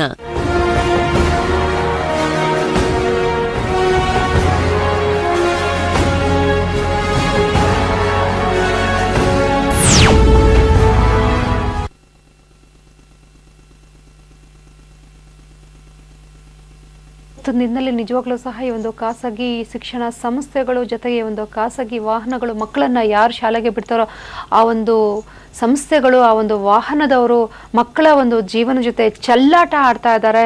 ಇದು ನಿನ್ನೆ ನಡೆದಂಥ ಘಟನೆ ಮೊದಲನೇ ಘಟನೆ ಅಲ್ಲ, ಸಾಕಷ್ಟು ಇಂಥ ಘಟನೆಗಳು ನಡೆದಿದೆ. ಇಲ್ಲಿ ನಿಜವಾಗ್ಲೂ ಸಹ ಮಕ್ಕಳ ಒಂದು ಜೀವ ಇಲ್ಲಿ ಬಲಿಯಾಗಿದೆ ಅಂತ ಹೇಳ್ಬೋದು. ಇದಕ್ಕೆ ಯಾರು ಹೊಣೆ? ನಿಜವಾಗ್ಲೂ ಸಹ ಎಲ್ಲೋ ಒಂದ್ ಕಡೆ ಹೇಳ್ತಿದ್ರು, ನಿನ್ನೆ ನಡೆದಂಥ ಇನ್ಸಿಡೆಂಟ್ನಲ್ಲಿ ಆ ಒಂದು ಓಮ್ನಿ ಡ್ರೈವರ್ ಯಾರಿದ್ದಾರೆ ಅವರು ಆ ಶಾಲೆಯಲ್ಲೇ ಇರ್ತಕ್ಕಂಥ ಶಿಕ್ಷಕಿಯ ಗಂಡ ಅಂತ ಹೇಳಿ ಅಲ್ಲ, ನಿಜವಾಗ್ಲೂ ಸಹ ಒಂದು ರೀತಿ ಭ್ರಷ್ಟಾಚಾರ ಹೇಗೆ ನಡೀತಾ ಇದೆ ಅಂತ ಹೇಳಿದ್ರೆ ಮಕ್ಕಳನ್ನು ಬಿಟ್ಟಿಲ್ಲ ಈ ಒಂದು ಸಂಸ್ಥೆಗಳು ಅಂತ ಹೇಳಬಹುದು. ನೀವು ಸುಪ್ರೀಂ ಕೋರ್ಟ್ ಒಂದು ರೀತಿ ಸಾಕಷ್ಟು ಒಂದು ಸ್ಟ್ರಿಕ್ಟ್ ಆಗಿರ್ತಕ್ಕಂಥ ಅನುಸೂಚಿಯನ್ನ ಮಾಡಿದೆ. ಒಂದು ಶಾಲೆಯ ವಾಹನ ಆಗ್ಬೋದು ಅಥವಾ ವಾಹನಗಳಾಗಬೇಕು, ಹೇಗಿರಬೇಕು, ಯಾವ ರೀತಿಯ ನಿಯಮಗಳನ್ನ ಪಾಲನೆ ಮಾಡಬೇಕು ಅಂತ ಹೇಳಿ. ಆದ್ರೆ ಇವತ್ತು ಅರಾಜಕತೆ ಹೇಗಿದೆ ಅಂತ ಹೇಳಿದ್ರೆ ಯಾರು ಈ ನಿಯಮಗಳನ್ನ ಪಾಲನೆ ಮಾಡ್ತಾ ಇಲ್ಲ. ನಿಯಮಗಳನ್ನ ಪಾಲನೆ ಮಾಡದೆ ಇದ್ರೂ ಕೂಡ ಇವತ್ತು ಸರ್ಕಾರ, ಸಂಘ ಸಂಸ್ಥೆಗಳು ಏನ್ ಮಾಡ್ತಾ ಇದೆ ಅನ್ನೋ ಒಂದು ಪ್ರಶ್ನೆ ಸೃಷ್ಟಿಯಾಗುತ್ತೆ. ಎಲ್ಲಾ ವಿಚಾರಗಳ ಬಗ್ಗೆ ಮಾತನಾಡಲಿಕ್ಕೆ ನಮ್ಮ ಜೊತೆಗೆ ಮುಖ್ಯ ಅತಿಥಿಗಳಿದ್ದಾರೆ. ಮೇಡಮ್, ನಿಮ್ ಜೊತೆ ಮಾತನಾಡ್ತೀನಿ. ಈಗ ಒಂದು ಕರೆ ಇದೆ. ಹಲೋ, ನಮಸ್ಕಾರ ಸರ್. ನಮಸ್ತೆ ಸರ್, ಹೇಳಿ ಸರ್. ನಿನ್ನೆ ನಡೆದಂತ ಘಟನೆಯನ್ನ ನೋಡಿದಾಗ ಏನ್ ಅನ್ಸುತ್ತೆ ಸರ್ ತಮ್ಗೆ? ಯಾಕೆಂತ ಹೇಳಿದ್ರೆ ಈಗಾಗಲೇ ಸುಪ್ರೀಂ ಕೋರ್ಟಿನ ಗೈಡ್ ಲೈನ್ಸ್ ಇದೆ. ರಾಜ್ಯದಲ್ಲಿ ಮಕ್ಕಳ ಸುರಕ್ಷಾ ನೀತಿಯನ್ನ ಕ್ಯಾಬಿನೆಟ್ ಅಪ್ರೂವ್ ಮಾಡಿದೆ. ಅದನ್ನ ತುರ್ತಾಗಿ ಜಾರಿಗೆ ತರಬೇಕು. ವಿಶೇಷವಾಗಿ ಏನು RTO ಅಧಿಕಾರಿಗಳಿದ್ದಾರೆ. Yes sir. Hello hello. Okay, Niranjana Aradhya sir ಮಾತಾಡ್ತಾ ಇದ್ರು. ಶಿಕ್ಷಣ ತಜ್ಞರು ನಿಜವಾಗ್ಲೂ ಸಹ ಅವರು ಒಂದು ಸ್ಟೇಟ್ಮೆಂಟ್ ಅನ್ನು ಕೂಡ ಕೊಟ್ಟಿದ್ರು. ಏನಂದ್ರೆ ಪ್ರಮುಖವಾಗಿ ಅವರು RT ಅಡಿಯಲ್ಲಿ ಬಹಳಷ್ಟು ಒಂದು ಮಕ್ಕಳಿಗೆ ಒಳ್ಳೇದಾಗ್ಲಿ ಅಂತ ಹೋರಾಟಗಳನ್ನ ನಡೆಸ್ತಾ ಇದೆ. ನಾವು ಮೊದಲಿಂದ ಚರ್ಚೆ ಮಾಡ್ತಿದ್ವಿ ಮೇಡಮ್. ಈಗ ಪ್ರತಿಯೊಬ್ಬ ಪೋಷಕರಿಗೆ ಏನಂತ ಹೇಳಿದ್ರೆ ನನ್ನ ಮಗು ದೊಡ್ಡ ಶಾಲೆಯಲ್ಲಿ ಓದಬೇಕು, ಪ್ರತಿಷ್ಠಿತ ಶಾಲೆ ಆಗಿರಬೇಕು, ಅಲ್ಲಿ ಪಾಠ ಹೇಳ್ಕೊಡ್ತಾರೋ ಬಿಡ್ತಾರೋ, ಮಗು ರ್ಯಾಂಕ್ ಬರ್ತದೋ ಬಿಡ್ತದೋ, ಸಂಬಂಧಿಕರ ಜೊತೆ ಅಥವಾ ಸ್ನೇಹಿತರ ಜೊತೆ ಹೇಳ್ಕೊಡೋಕ್ಕೆ ಅಂಥ ಶಾಲೆ ನನ್ನ ಮಗು ಅನ್ನೋದೇ ಮುಖ್ಯ ಹೊರತು ಅದೆಷ್ಟು ಪರದಾಡುತ್ತೆ ಅನ್ನೋದು ಮುಖ್ಯ ಅಲ್ಲ ಅನ್ಸುತ್ತೆ. ಇಲ್ಲಿ ತಮಗನ್ಸೋ ಪ್ರಕಾರ ನಾವು ಹೇಳಿದ್ವಿ ಅಂದರೆ ಶಿಕ್ಷಣ ಸಂಸ್ಥೆಗಳು ಇವತ್ತು ಬಿಸ್ನೆಸ್ ಮಾಡ್ಕೊಂಡ್ಬಿಟ್ಟಿದೆ ಅಂತ ಹೇಳಿ. ಯಾಕಂದ್ರೆ ಅಲ್ಲಿ ಯೂನಿಫಾರ್ಮಿಂದ ಹಿಡಿದು ಬುಕ್ಸಿಂದ ಹಿಡಿದು ಶಾಲಾ ವಾಹನದಿಂದ ಹಿಡ್ಬೇಕು ಅದೇ ಡಿಪಾರ್ಟ್ಮೆಂಟ್ ಅಲ್ಲಿ ಇರೋರಿಗೆ ಬೇಕು. ಖಂಡಿತ. ಏನು ಹೇಳ್ತೀರಿ? ಖಂಡಿತ ಮೇಡಮ್, ಇದೊಂದು ನಿಜವಾಗ್ಲೂ ದುರಾದೃಷ್ಟಕರ. ನಾವು ಯಾಕೆ ಅಂತ ಹೇಳಿದ್ರೆ ಎಲ್ಲ ಕಡೆ ಭ್ರಷ್ಟಾಚಾರ ನೋಡ್ತೀವಿ. ಇಷ್ಟು ದಿವಸ ಏನ್ ಹೇಳ್ತಿದ್ರು ಎಲ್ಲರೂ ಶಿಕ್ಷಣ ಸಂಸ್ಥೆಯಲ್ಲಿ ಆ ತರದ್ದು ಇಲ್ಲ ಅನ್ನೋ ಒಂದು ಭಾವನೆ ಇತ್ತು. ಖಂಡಿತ ಈಗ ಶಿಕ್ಷಣ ಸಂಸ್ಥೆಗಳು ಅದಕ್ಕೆ ಹೊರತಾಗಿಲ್ಲ, ಎಲ್ಲ ಕೂಡ ಭ್ರಷ್ಟಾಚಾರಕ್ಕೆ ತೊಡಗ್ತಾ ಇದ್ದಾರೆ. ಈಗ ಪ್ರೈವೇಟ್ ಶಾಲೆಗಳು ತಗೊಂಡ್ರೆ ಬುಕ್ಸ್ ಇಂದ ಹಿಡಿದು ಪೆನ್ನು, ಪೆನ್ಸಿಲ್, ಎಲ್ಲ ಯೂನಿಫಾರ್ಮ್ ಕೂಡ ಅಲ್ಲೇ ತಗೋಬೇಕು ನಾವು. ಅವ್ರು ಹೇಳಿದ ಕಾರ್ಬನ್ ಏನು ರ್ಯಾಪರ್ ಶೀಟ್ ಇರ್ತಲ್ಲ ಅದನ್ನೇ ಹಾಕಬೇಕು. ಸೊ ಅಂಥದ್ದು ನಮ್ಗೆಲ್ಲೋ ಒಂದು ಮೊನಾಟಮಿ ಆಗುತ್ತೆ. ಮಕ್ಕಳನ್ನ ಕಲಿಕೆಯಲ್ಲಾಗಿರ್ಬೋದು ಅಥವಾ ಮಕ್ಕಳ ಫ್ರೀಡಮ್ಗಾಗಿರ್ಬೋದು ಎಲ್ಲ ಮೊನಾಟಮಿ. ಅವ್ರು ಹೇಳ್ದಾಗೆ ಮಾಡಬೇಕು. ಒಂದು ಕುದುರೆಗೆ ಲಗಾಮ್ ಹಾಕ್ತಾರಲ್ಲ ಹಂಗಾಗ್ಬಿಟ್ಟಿದೆ. ನಿಜವಾಗ್ಲೂ ನಮ್ಮ ಪೋಷಕರು ಎಚ್ಚೆತ್ಕೋಬೇಕು. ಯಾಕೆ ನಾವು ಪ್ರತಿಷ್ಠೆ ಅನ್ನೋದನ್ನೇ ಬಿಟ್ಟು ನಮ್ಮ ಮಕ್ಕಳಿಗೆ ಯಾವುದು ಸೂಕ್ತ, ಯಾವುದು ಸೇಫ್ ಅನ್ನೋದನ್ನ ನಿಜವಾಗ್ಲೂ ಕಲ್ತ್ಕೋಬೇಕಾಗಿದೆ. ನನಗೆ ಬಹಳ ಬೇಸರದ ಸಂಗತಿ ಅಂದ್ರೆ ಸರ್ಕಾರಿ ಶಾಲೆಗಳನ್ನ ಬೈತಾರೆ ನಮ್ಮ ಪೋಷಕರು, ಅಲ್ಲಿ ಸರಿ ಇಲ್ಲ, ಅಲ್ಲಿ ಮಾಡಲ್ಲ. ಯಾಕೆ ಮಾಡಲ್ಲ? ಪೋಷಕರಿಗೆ ಜವಾಬ್ದಾರಿ ಇದೆ, ಪೋಷಕರು ಮಾಡ್ಲಿಕ್ಕೆ ಅವಕಾಶ ಇದೆ, ಪೋಷಕರದೇ ಶಾಲೆ. ಅವರು ಬಂದು ನಿಂತ್ಕೊಂಡ್ರೆ ನಮ್ಮ ಶಾಲೆಗೆ ಏನಾಗ್ಬೇಕು ಅಂದ್ರೆ ಸರ್ಕಾರಿ ಶಾಲೆ ಯಾವುದು ಪ್ರೈವೇಟ್ ಶಾಲೆಗಿಂತ ಕಡಿಮೆ ಇಲ್ದ ಹಾಗೆ ಎಲ್ಲಕ್ಕೂ ಉನ್ನತ ಸ್ಥಿತಿಯಲ್ಲಿ ಕಲಿಕೆ ಆಗ್ತಾ ಇದೆ. ಸಾಕಷ್ಟು ಜನ ನಾವು ಉದಾಹರಣೆ ನೋಡಿದೀವಿ, IAS ಆಫೀಸರ್ಗಳಾಗಿದ್ದಾರೆ ಸರ್ಕಾರಿ ಶಾಲೆ. ಯಾಕೆ ನಮ್ಮ ಪೋಷಕರು ಬಡವರಾಗಿರ್ತಾರೆ, ಪ್ರತಿಷ್ಠೆಗೋಸ್ಕರ ಪ್ರೈವೇಟ್ ಶಾಲೆಗೆ ಸೇರ್ಸೋದು ಬೇಡ. ಇಂಗ್ಲಿಷ್ ಅನ್ನೋ ಭೂತ, ಆಂಗ್ಲ ಮಾಧ್ಯಮದಲ್ಲಿ ಓದ್ಬೇಕು, ಇಂಗ್ಲಿಷ್ ಮೀಡಿಯಂ ಅಲ್ಲಿ ಓದ್ಬೇಕು. ಯಾಕೆ ಕನ್ನಡ ಮೀಡಿಯಂ ಓದಿರೋ ಮಕ್ಕಳು ಯಾಕೆ ಬಂದಿಲ್ಲ? ಸಾಕಷ್ಟು ಜನ IAS ಆಫೀಸರ್ ಆಗಿದ್ದಾರೆ. ಕನ್ನಡ ಮಾಧ್ಯಮದಲ್ಲಿ ಹೋಗಿ ಸಾಧ್ಯ ಇರೋ ಮಕ್ಕಳು, ಕಲಿಕೆಯಲ್ಲಿ ಚೆನ್ನಾಗಿರೋ ಮಕ್ಕಳು ಖಂಡಿತ ಅವ್ರು ಎಲ್ಲಿ ಆದ್ರೂ ಓದ್ತಾರೆ. ಅದಕ್ಕೋಸ್ಕರ ಪ್ರತಿಷ್ಠೆ ಬೇಡ, ಒಂದು ರೆಸ್ಪಾನ್ಸಿಬಿಲಿಟಿ ಇರ್ಲಿ, ಜವಾಬ್ದಾರಿ ಇರ್ಲಿ. ನಮ್ಮದೇ ಶಾಲೆ ನಮ್ಮದೇ ಮಕ್ಕಳು ಅನ್ನೋದಿದ್ರೆ ಅವ್ರ ಮನೆ ಹತ್ರ ಇರೋ ಶಾಲೆ ಕಳ್ಸಿದ್ರು ಕೂಡ ಮಕ್ಕಳು ಖಂಡಿತ ಓದ್ತಾರೆ. ಪ್ರತಿಷ್ಠೆಗೋಸ್ಕರ ಯಾವುದೋ ದೊಡ್ಡ ಶಾಲೆಗೆ ಪಕ್ಕದವ್ರ ಮನೆಗೋಸ್ಕರ ಮಾಡೋದ್ ಬೇಡ, ತನ್ನ ಮಕ್ಕಳಿಗೋಸ್ಕರ ತನಗೋಸ್ಕರ ಪೋಷಕರು ಜವಾಬ್ದಾರಿ ವಹಿಸಿದ್ರೆ ಈ ತರ ಅಚಾತುರ್ಯಗಳು ನಡೆಯೋಲ್ಲ ಅಂತ ಅನ್ಕೋತೀನಿ. ಓಕೆ, ಪೂರ್ಣಿಮಾ ದಾಸ್ ಅವರು ತಾವೇನ್ ಹೇಳ್ತೀರಿ? ಯಾರು ಇದಕ್ಕೆ ಕಾರಣ? ಈಗ ಮಕ್ಕಳಿಗೆ ಈ ರೀತಿ ಆಗ್ಬಿಟ್ಟಿದೆ, ಮಕ್ಕಳು ಇಲ್ಲ. ಈಗ ತಂದೆ ತಾಯಿ ನಿಜವಾಗ್ಲೂ ಸಹ ಎಷ್ಟು ಅವರ ಒಂದು ಆಕ್ರಂದನ ಒಂದು ಮುಗಿಲು ಮುಟ್ಟಿತ್ತು ನಿನ್ನೆ ಇವತ್ತು. ಇನ್ನವರು ಯಾಕಂದ್ರೆ ಅಲ್ಲಿ 3 ಜೋಡಿ ಇತ್ತು, ಸಹೋದರಿಯರು, ಅಕ್ಕ ತಂಗಿ. ಆ ಘಟನೆ ಅಂತೂ ಹೆಂಗಂತ ಹೇಳಿದ್ರೆ, ಒಬ್ಬ ತಾಯಿ ಆದವಳು ಮಗುವನ್ನ ಕಳಿಸೋವಾಗ ಟಾಟಾ ಮಾಡಿ ನೀನು ಹೋಗ್ಬಾ ಅಂತ ಕಳೆದಾಗ ಇನ್ನು ಶಾಲೆಗೆ ತಲುಪಕ್ಕಿಂತ ಮುಂಚೆನೆ ಒಂದು ಫೋನ್ ಬಂದು ಹಿಂಗಾಯ್ತು ಅಂದಾಗ ಆ ತಂದೆ ತಾಯಿಗಳಿಗೆ ಏನಕ್ಕಾದ್ರೂ ಸೇರಿಸಿದ್ವಪ್ಪ, ಯಾವ್ದು ಶಾಲೆನೋ ಬೇಡ, ಏನೋ ಬೇಡ, ನಮ್ಮ ಮಗು ಮನೇಲಿದ್ರೆ ಸಾಕು ಅಂತ ಎಷ್ಟೋ ಜನ ತಂದೆ ತಾಯಿಗಳು ಅನ್ಕೊಂಡಿರ್ತಾರೆ. ಯಾರು ಬೇಜವಾಬ್ದಾರಿ ಅಂತ ತಮಗನ್ಸುತ್ತೆ? ಇಲ್ಲ, ಇವ್ರು ಹೇಳಿದಾಗೆ, ಶೈಲಜಾ ಅವ್ರು ಹೇಳಿದಾಗೆ ಇದಕ್ಕೆ ಒಂದು ತರದಲ್ಲಿ ಜವಾಬ್ದಾರಿ ಇರೋದು. ಮೇಡಮ್, ವಾಪಸ್ ಬರ್ತೀನಿ. ಈಗ ಕರೆ ಇದೆ. Hello madam. ಸರ್ ನಮಸ್ತೆ ಸರ್. ನಮಸ್ತೆ ಮೇಡಮ್, ಹೇಳಿ ಮೇಡಮ್. ಸರ್, ನಿನ್ನೆ ನಡೆದಂತ ಘಟನೆ ನಿಮ್ಗೆ ಗೊತ್ತೇ ಇದೆ ಸರ್. ನಿಜವಾಗ್ಲೂ ಸಹ ಇವತ್ತು ಖಾಸಗಿ ಶಿಕ್ಷಣ ಸಂಸ್ಥೆಗಳಲ್ಲಿ ಈ ರೀತಿ ಖಾಸಗಿ ವಾಹನಗಳಲ್ಲಿ ಮಕ್ಕಳನ್ನ ಕಳ್ಸೋದಕ್ಕೆ ಒಂದ್ ರೀತಿ ಭಯ ಪಡ್ತಾ ಇದ್ದಾರೆ ಇವತ್ತು ತಂದೆ ತಾಯಿ ಪೋಷಕರು ಅಂತ ಹೇಳ್ಬಹುದು. ಇದ್ರ ಬಗ್ಗೆ ತಾವೇನ್ ಹೇಳ್ತೀರಿ? ಈ ಘಟನೆ ಬಗ್ಗೆ ತಾವೇನ್ ಹೇಳ್ತೀರಿ ಸರ್? ಹೆಂಗಾಗಿರ್ಬಹುದು? ಯಾರ ಒಂದು ಬೇಜವಾಬ್ದಾರಿ ಅಂತ ತಾವ್ ಹೇಳ್ತೀರಿ? ಮೇಡಮ್ ಹೇಳ್ತೀನಿ ನೋಡಿ, ಪ್ಯಾರೆಂಟ್ಸ್ ಅವರು ವೆಹಿಕಲ್ ಫಸ್ಟ್ ಸೆಲೆಕ್ಟ್ ಮಾಡ್ಬೇಕು. ಅವರು ದೊಡ್ಡ ಗಾಡಿನ ಚಿಕ್ಕ ಗಾಡಿನ ಅಂತ, ಮತ್ತೆ ಓಮ್ನಿ ಎಲ್ಲ ಸ್ಟ್ರಾಕ್ ಮಾಡಬಾರ್ದು ಸ್ಟೂಡೆಂಟ್ಸ್. ಮತ್ತೆ ಇನ್ನೊಂದು ಏನಂದ್ರೆ ಪ್ಯಾರೆಂಟ್ಸ್ ಅಷ್ಟೇ ಒಂದು 5 minutes ಅರ್ಲಿ ಮಕ್ಳನ್ನ ಕೊಡ್ಬೇಕು. ಅವ್ರು ಡಿಲೇ ಮಾಡ್ತಾರೆ ಕೊಡಕ್ಕೂ. ಒಂದ್ 5 ನಿಮಿಷ ಲೇಟ್ ಆದ್ರೂ ಸ್ಕೂಲ್ಗೆ ಟೈಮಿಂಗ್ ಹೋಗಿ ಸೇರ್ಬೇಕು ನಾವು. ಅಂತ ವಿಷಯಗಳೆಲ್ಲ ಪ್ಯಾರೆಂಟ್ಸ್ ಕನ್ವೀನಿಯಂಟ್ ಆಗಿ ನಮ್ಗೆ ಕೊಟ್ರೆ ಮಕ್ಳನ್ನ ಒಂದ್ 5 ನಿಮಿಷ ಬೇಗ ಕೊಟ್ರೇನು ಸ್ಲೋ ಆಗಿ ಹೋಗ್ಬಿಟ್ಟು ಆರಾಮಾಗಿ ಸೇರಿಸಬಹುದು. ಸ್ಕೂಲ್ ಹತ್ರ ಏನೋ ಪ್ರಾಬ್ಲಮ್ ಇರಲ್ಲ ನಮ್ಗೆ. ಸರ್, ಜೊತೆಗೆ ತಾವು ಸಹ ಸಾಕಷ್ಟು ಒಂದು ಮಕ್ಕಳಿಗೆ ಈ ಶಾಲೆಗಳನ್ನು ತಲುಪಿಸೋದ್ರಲ್ಲಿ ಸಹಾಯ ಮಾಡ್ತಿದ್ರಿ. ತಾವು ಈ ಒಂದು ಖಾಸಗಿ ವಾಹನಗಳಲ್ಲಿ ಮಕ್ಕಳನ್ನ ಬಿಡ್ತಿದ್ದೀರಿ ಅಂತ ಕೇಳ್ಪಟ್ಟಿದ್ದೀವಿ ಸರ್. ತಾವು ಇಲ್ಲಿ ಸರ್ ಈಗ ಓಮ್ನಿಯಲ್ಲಿ 18 ಜನ ಮಕ್ಕಳನ್ನ ತುಂಬಿದ್ದಾರೆ ಅಂದ್ರೆ ಒಂದು ಮಿನಿಮಮ್ ಎಷ್ಟು ಜನ ಮಕ್ಕಳನ್ನ ಓಮ್ನಿ ಕಾರ್ನಲ್ಲಿ ತುಂಬೋದು ಅಂತ ಹೇಳಿ ಸರ್? ನಾರ್ಮಲ್ ಆಗಿ ಒಂದ್ ಫ್ಯಾಮಿಲಿ ಹೋಗ್ಬೇಕಾದ್ರೆ ಒಂದ್ 8-10 ಜನ ಹೋಗ್ಬೋದು ಮೇಡಮ್ ಅಷ್ಟೇ. ಓಮ್ನಿ ಕಾರಲ್ಲಿ ಅವರು ಪರ್ಮಿಟ್ ಕೊಡೋದೇ 7 members ಕೊಡ್ತಾರೆ ಅಷ್ಟೇ. ಅವರು ಒಂದ್ 10 ಜನ ಓಡಿಸ್ಬೋದು ಮ್ಯಾಕ್ಸಿಮಮ್ ಅಂದ್ರೆ ಓಮ್ನಿಯಲ್ಲಿ ಅಷ್ಟೇ, ಅದಕ್ ಮೇಲೆ ಆಗಲ್ಲ. ಆಕ್ಚುಲಿ ಓಮ್ನಿ ಸೇಫ್ಟಿ ವೆಹಿಕಲ್ ಇಲ್ಲ ಅಂತ ಅದು ನನಗೇನೋ ಅನ್ಸ್ತಾ ಇದೆ ಸರ್. ಜೊತೆಗೇನಂತ ಹೇಳಿದ್ರೆ ಇವತ್ತು ಬೆಂಗಳೂರಿನಲ್ಲೂ ಸಹ ಇಂಥ ಪರಿಸ್ಥಿತಿ ಒದಗಿದೆ ಸರ್. ಆಟೋಗಳಲ್ಲಿ ಓಮ್ನಿಗಳಲ್ಲಿ ನೋಡ್ತಿರ್ತೀರಿ, ಯಾಕಂದ್ರೆ ಬೆಂಗಳೂರಿನಲ್ಲಿ ರಸ್ತೆಗಳು ಚೆನ್ನಾಗಿಲ್ಲ, ತುಂಬಾ ಹದಗೆಟ್ಟಿದೆ.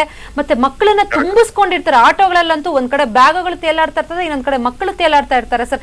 ಇದ್ರ ಬಗ್ಗೆ ಏನ್ ಹೇಳ್ತೀರಿ? ಅಂದ್ರೆ ಪೋಷಕರು ಇವತ್ತು ಗಾಬರಿ ಪಟ್ಟಿದ್ದಾರೆ. ಅಯ್ಯೋ, ನಮ್ಮ ಮಗು ಮನೆ ಸೇರುತ್ತೋ ಇಲ್ವೋ ಈಗ ಶಾಲೆಗೆ ಹೋದಂತ ಮಗು ಅಂತ ಗಾಬರಿ ಪಟ್ಟಿದ್ದಾರೆ. ಸೆಲೆಕ್ಷನ್ ಆಗಿದೆ. ಓಮ್ನಿಯಲ್ಲಿ ಕಳ್ಸಿದ್ರೆ ಅವ್ರನ್ನ ಸ್ಟಾಪ್ ಮಾಡಿದ್ರೆ ಅವರು ಬೇರೆ ವೆಹಿಕಲ್ ತಗೊಳಕ್ಕೆ ಪ್ಲಾನ್ ಮಾಡ್ತಾರೆ. ಖಂಡಿತ ಸರ್, ಕರೆಕ್ಟ್ ಅಲ್ವಾ? ನೀವು ಪ್ಯಾಕ್ ಮಾಡಿ ನಿಮ್ಗೆ ಗೊತ್ತು ಅದ್ರಲ್ಲಿ ಆಲ್ರೆಡಿ 15 ಜನ ಮಕ್ಳಿದಾರೆ, 16 ಜನ ಮಕ್ಳಿದಾರೆ ಅಂತ, ಮತ್ತೆ ಏನಕ್ಕೆ ಪ್ಯಾರೆಂಟ್ಸ್ ಕಳಿಸ್ತಾರೆ? ಖಂಡಿತ ಸರ್. ಸರ್, ಇಲ್ಲಿ ನಮ್ಮ ಟೀಚರ್ ಒಬ್ರು ಹೇಳ್ತಿದ್ರು ಸರ್, ಶಿಕ್ಷಕಿ ಒಬ್ರು ಹೇಳ್ತಿದ್ರು, ಅಂದ್ರೆ ಪೋಷಕರಿಗೆ ಒಂದ್ ಸ್ವಲ್ಪ ಹಣ ಮಿಕ್ಕುತ್ತೆ ಅನ್ನೋ ಕಾರಣಕ್ಕೆ, ದುಡ್ಡು ಸೇವ್ ಆಗುತ್ತೆ ಅನ್ನೋ ಕಾರಣಕ್ಕೆ ಈ ರೀತಿ ಓಮ್ನಿ ಮತ್ತೆ ಆಟೋಗಳಲ್ಲಿ ಕಳಿಸ್ತಾರೆ ಅಂತ ಹೇಳ್ತಿದ್ರು. ಇದು ಸರಿ ಅನ್ಸುತ್ತಾ ತಮ್ಗೆ?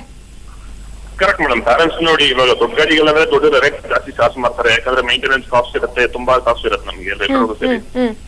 ಚಿಕ್ಕ ಗಾಡಿಗಳಂದ್ರೆ ಅವ್ರಿಗೆ ಕನ್ವೀನಿಯಂಟ್. ಮಕ್ಕಳು ಹೆಂಗ್ ಹೋದ್ರೆ ಅದು ಪ್ಯಾರೆಂಟ್ಸ್ ಸೇಫ್ಟಿನೆಸ್ ಅವ್ರು ತಗೊಂಡ್ರೆ ಏನೋ ಪ್ರಾಬ್ಲಮ್ ಆಗಲ್ಲ. ಸರ್, ಓಮ್ನಿ ವ್ಯಾನ್ ಅಂತ ನನಗೇನೋ ಸರಿ ಇಲ್ಲ ಅನ್ಸುತ್ತೆ ಬ್ಯಾಂಗ್ಳೂರ್ಗೆ ಎಲ್ಲ ಅಂತ. ಎಲ್ಲಾ ಕಡೆ ಅಷ್ಟೇ. ಇನ್ನೂ ನೋಡಿ, ಉಡುಪಿ ಕಡೆ ಆಗಿದ್ ಬಂದ್ಬಿಟ್ಟು ಬೆಂಗಳೂರಲ್ಲಿ ಆಗೋ ಚಾನ್ಸಸ್ ಇಲ್ಲ, ಯಾಕಂದ್ರೆ ಇಲ್ಲಿ ಗಾಡಿ ಸ್ಪೀಡ್ ಹೋಗಕ್ ಆಗಲ್ಲ. ಸಿಟಿ ಟ್ರಾಫಿಕ್ ನಿಮ್ಗೆ ಗೊತ್ತು. ಗಾಡಿ 40 ಮೇಲೆ ಎತ್ತದೇ ಇಲ್ಲ, ಎತ್ತೂ ಅಷ್ಟೇ. ಅದು ರೂರಲ್ ಕಡೆ ಅಂದ್ರೆ ಅವ್ರು ಸ್ವಲ್ಪ ಅದು ಹೇಳ್ತೀವಲ್ಲ, ಹೈವೇಸ್ ಘಾಟ್ ಸೆಕ್ಷನ್, ಅದು ಓವರ್ ಸ್ಪೀಡಿಂಗ್ ಗಾಡಿ ನಿಲ್ಸಿರೋ ಗಾಡಿನ ಇದರಿಂದ ಪ್ರೈವೇಟ್ ಬಸ್ ಬಂದು ಜೋರಾಗಿ ಹೊಡೆದಿರೋದು. ಆತರ ಘಟನೆ ಬೆಂಗಳೂರಲ್ಲಿ ಆಗೋ ಚಾನ್ಸಸ್ ಇಲ್ಲ. ಬಟ್ ಪ್ಯಾರೆಂಟ್ಸ್ ಬಂದ್ಬಿಟ್ಟು ಈ ತರ ಚಿಕ್ಕ ವ್ಯಾನಲ್ಲಿ ಕಳ್ಸೋದು ಅವಾಯ್ಡ್ ಮಾಡ್ಬೇಕು ಸರ್. ಜೊತೆಗೇನಂತ ಹೇಳಿದ್ರೆ ಸರ್, ಒಂದ್ ವರ್ಷಕ್ಕೆ ಅಮ್ಮಮ್ಮ ಅಂದ್ರೆ ಒಂದು 5,000 to 10,000 ಮಿಕ್ಸ್ಬೋದು ಅಷ್ಟೇ ಅಲ್ವಾ ಸರ್? ಈಗ ಚಿಕ್ಕ ಗಾಡಿಗೂ ದೊಡ್ಡ ಗಾಡಿ ಕಂಪೇರ್ ಮಾಡಿದ್ರೆ ಒಂದು 5,000 10,000 ಮಿಕ್ಸ್ಬೋದು ಅಷ್ಟೇ. ಅಷ್ಟೇ ಮೇಡಮ್, ಅಷ್ಟೇ ಅಷ್ಟೇ ಅಷ್ಟೇ. ಎಸ್ ಸರ್, ಸಾಕಷ್ಟು ವಿಚಾರಗಳ ಬಗ್ಗೆ ಮಾಹಿತಿಯನ್ನ ನೀಡಿದೆ. ಜೊತೆಗೆ ಏನಂತ ಹೇಳಿದ್ರೆ ಇವತ್ತು ಬೆಂಗಳೂರಿನಲ್ಲಿ ಈ ರೀತಿಯ ಒಂದು ಭೀಕರವಾದಂತ ಅಪಘಾತಗಳಾಗೋದಿಲ್ಲ, ಯಾಕಂದ್ರೆ ಇದು ನಡೆದಿರ್ತಕ್ಕಂಥದ್ದು ಉಡುಪಿ ಒಂದು ಹೆದ್ದಾರಿಯಲ್ಲಿ ನಡೆದಿರ್ತಕ್ಕಂಥದ್ದು. ಯಾಕಂದ್ರೆ ಅಲ್ಲಿ ಈ ಓಮಿನಿ ಗಾಡಿ ಏನಿದೆ ಅಂತ ಹೇಳಿದ್ರೆ ಚಿಕ್ಕದು ಜಾಗ ಇದ್ದು ಸಾಕು ಸ್ವೈಕ್ ಅಂತ ತೋರ್ಬಿಡುತ್ತೆ. ಸೊ ಅಂತ ಹೇಳಿ ಸಾಕಷ್ಟು ಮಾಹಿತಿಯನ್ನ ನೀಡಿದ್ರಿ ಸತೀಶ್ ಅವರು, ಬಹಳಷ್ಟು ಧನ್ಯವಾದಗಳು. ಎಸ್, ನಿಮ್ ಜೊತೆ ಮಾತನಾಡ್ತೀನಿ ಸರ್. ಒಂದು ಬ್ರೇಕ್ ತಗೊಂಡು ವಾಪಸ್ ಬರ್ತೀನಿ. ವೀಕ್ಷಕರು, ಒಂದು ಪುಟ್ಟ ವಿರಾಮದ ನಂತರ ನಮ್ಮ ಚರ್ಚೆನ ಮುಂದುವರಿಸೋಣ.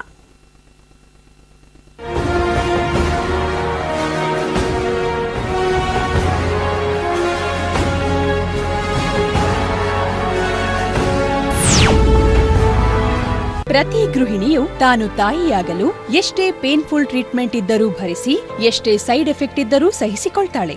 ಆದರೆ ಅಮ್ಮ ಎನ್ನುವ ಕರೆಗಾಗಿ ಈಗ ಯಾವುದೇ ಪೇನ್ಫುಲ್ ಟ್ರೀಟ್ಮೆಂಟ್ನ ಅಗತ್ಯವಿಲ್ಲ. ಹೋಮಿಯೋ ಕೇರ್ ಇಂಟರ್ನ್ಯಾಷನಲ್ ಇನ್ಫರ್ಟಿಲಿಟಿಗೆ ಮೂಲ ಕಾರಣವನ್ನು ಪತ್ತೆ ಹಚ್ಚಿ ಸಹಜವಾದ ಗರ್ಭಧಾರಣೆಗೆ ಸಮರ್ಪಕವಾದ ಚಿಕಿತ್ಸೆಯನ್ನು ಅತಿ ಕಡಿಮೆ ಖರ್ಚಿನಲ್ಲಿ ನಿಮಗೆ ನೀಡುತ್ತದೆ. ನಂಬಿಕೆಯಿಂದ ಬನ್ನಿ, ಅಮ್ಮನಾಗಿ ಹಿಂತಿರುಗಿ. ಹೋಮಿಯೋ ಕೇರ್ ಇಂಟರ್ನ್ಯಾಷನಲ್, ಸಂಪೂರ್ಣ ಆರೋಗ್ಯ, ಶಾಶ್ವತವಾದ ಆನಂದ.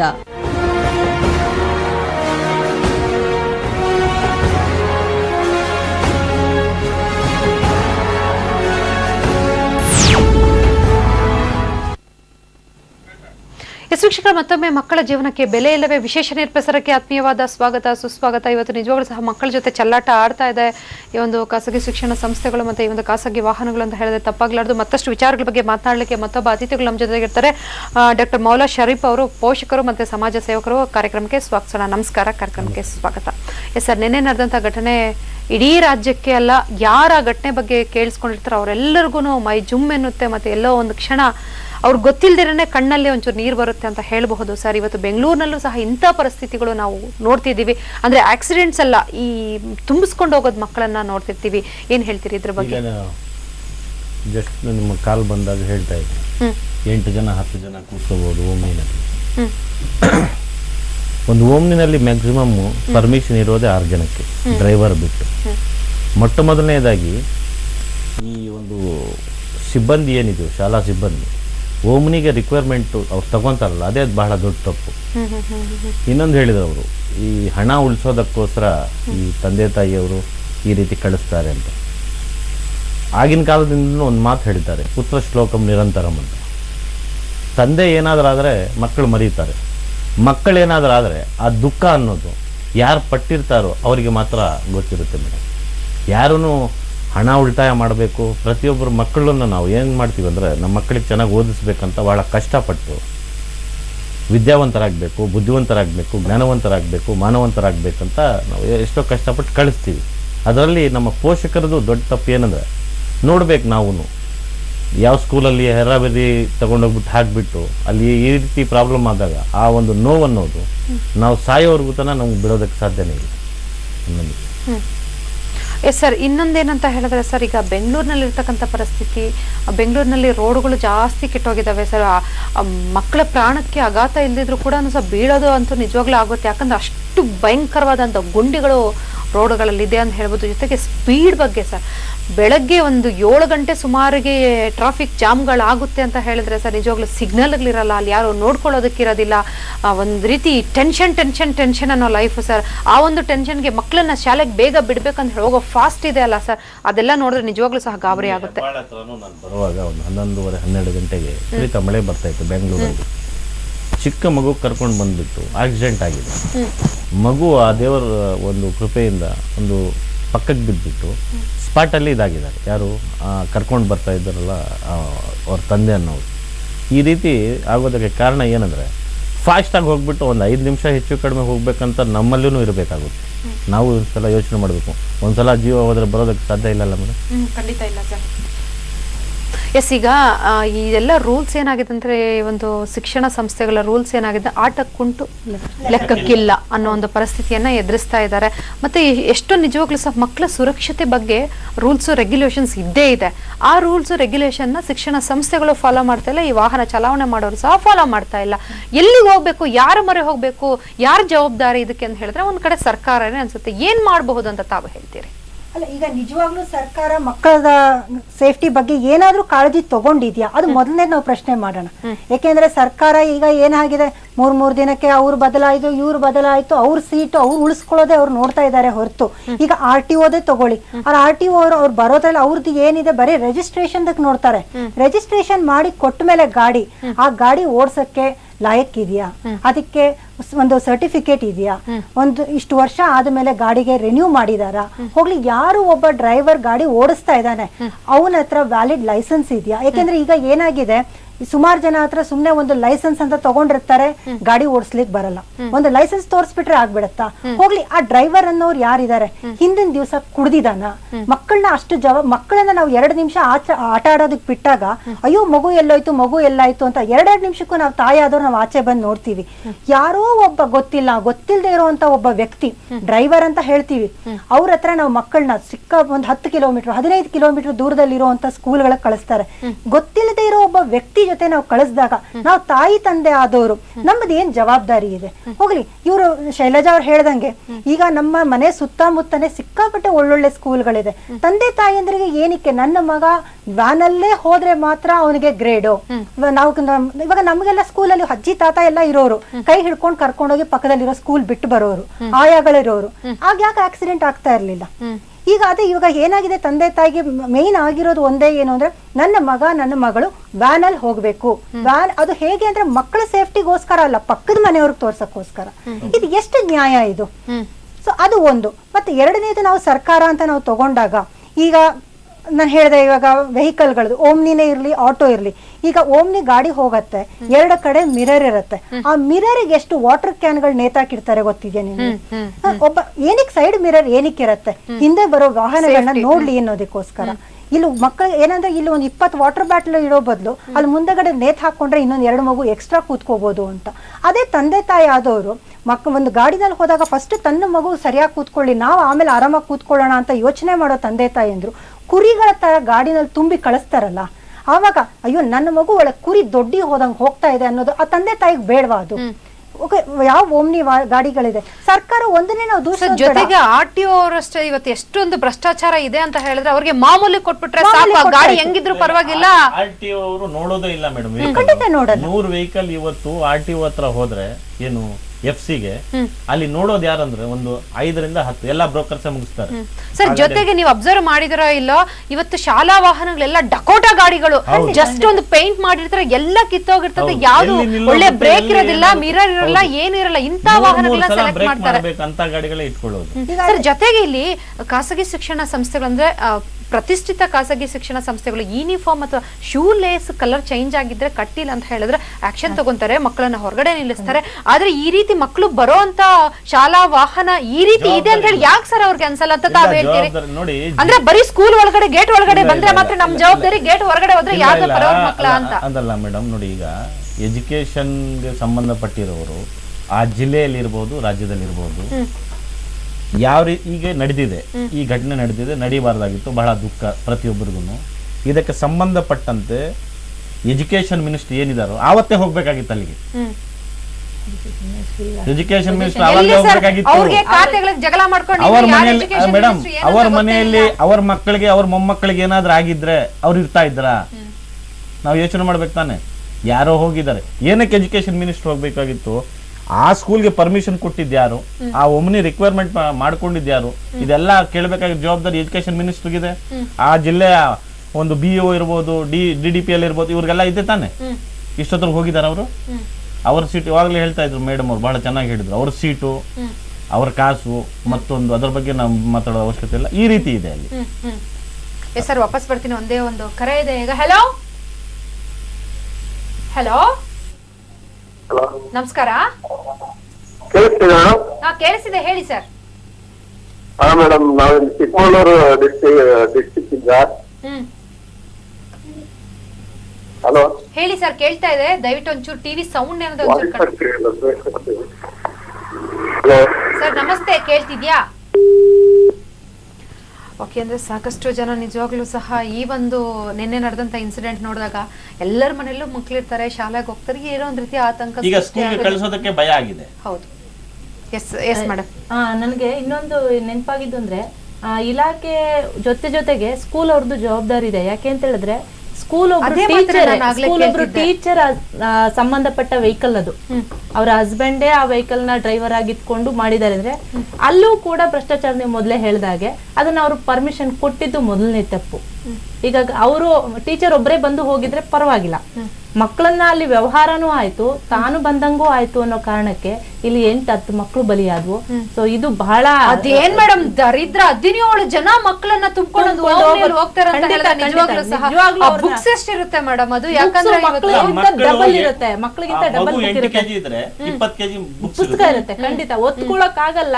ಸಾಕಷ್ಟು ಸಲ ನಮ್ಮ ಮಕ್ಕಳು ಪೇರೆಂಟ್ ಗಾಡಿವರೆಗೂ ಬಿಡೋವರೆಗೂ ಬ್ಯಾಗ್ ಅನ್ನ ಇಟ್ಕೊಂಡು ಹೋಗುವಾಗ ಜವಾಬ್ದಾರಿ ಇರುತ್ತೆ, ಮಕ್ಕಳನ್ನ ತುಂಬುವಾಗ ಜವಾಬ್ದಾರಿ ಇರಲ್ಲ. ಅದನ್ನ ಪೇರೆಂಟ್ ನಿಜವಾಗ್ಲೂ ನಾನು ಪೇರೆಂಟ್ಗೆ ಹೇಳ್ತೀನಿ, ಜವಾಬ್ದಾರಿ ಪೇರೆಂಟಿಗೆ ಮೊದ್ಲು ಬಂದ್ರೆ ಖಾಸಗಿ ಶಾಲೆಯವ್ರನ್ನ ದೂಷಿಸೋದ್ ಮೊದ್ಲು ನಾವು ಸರಿ ಆಗ್ಬೇಕು.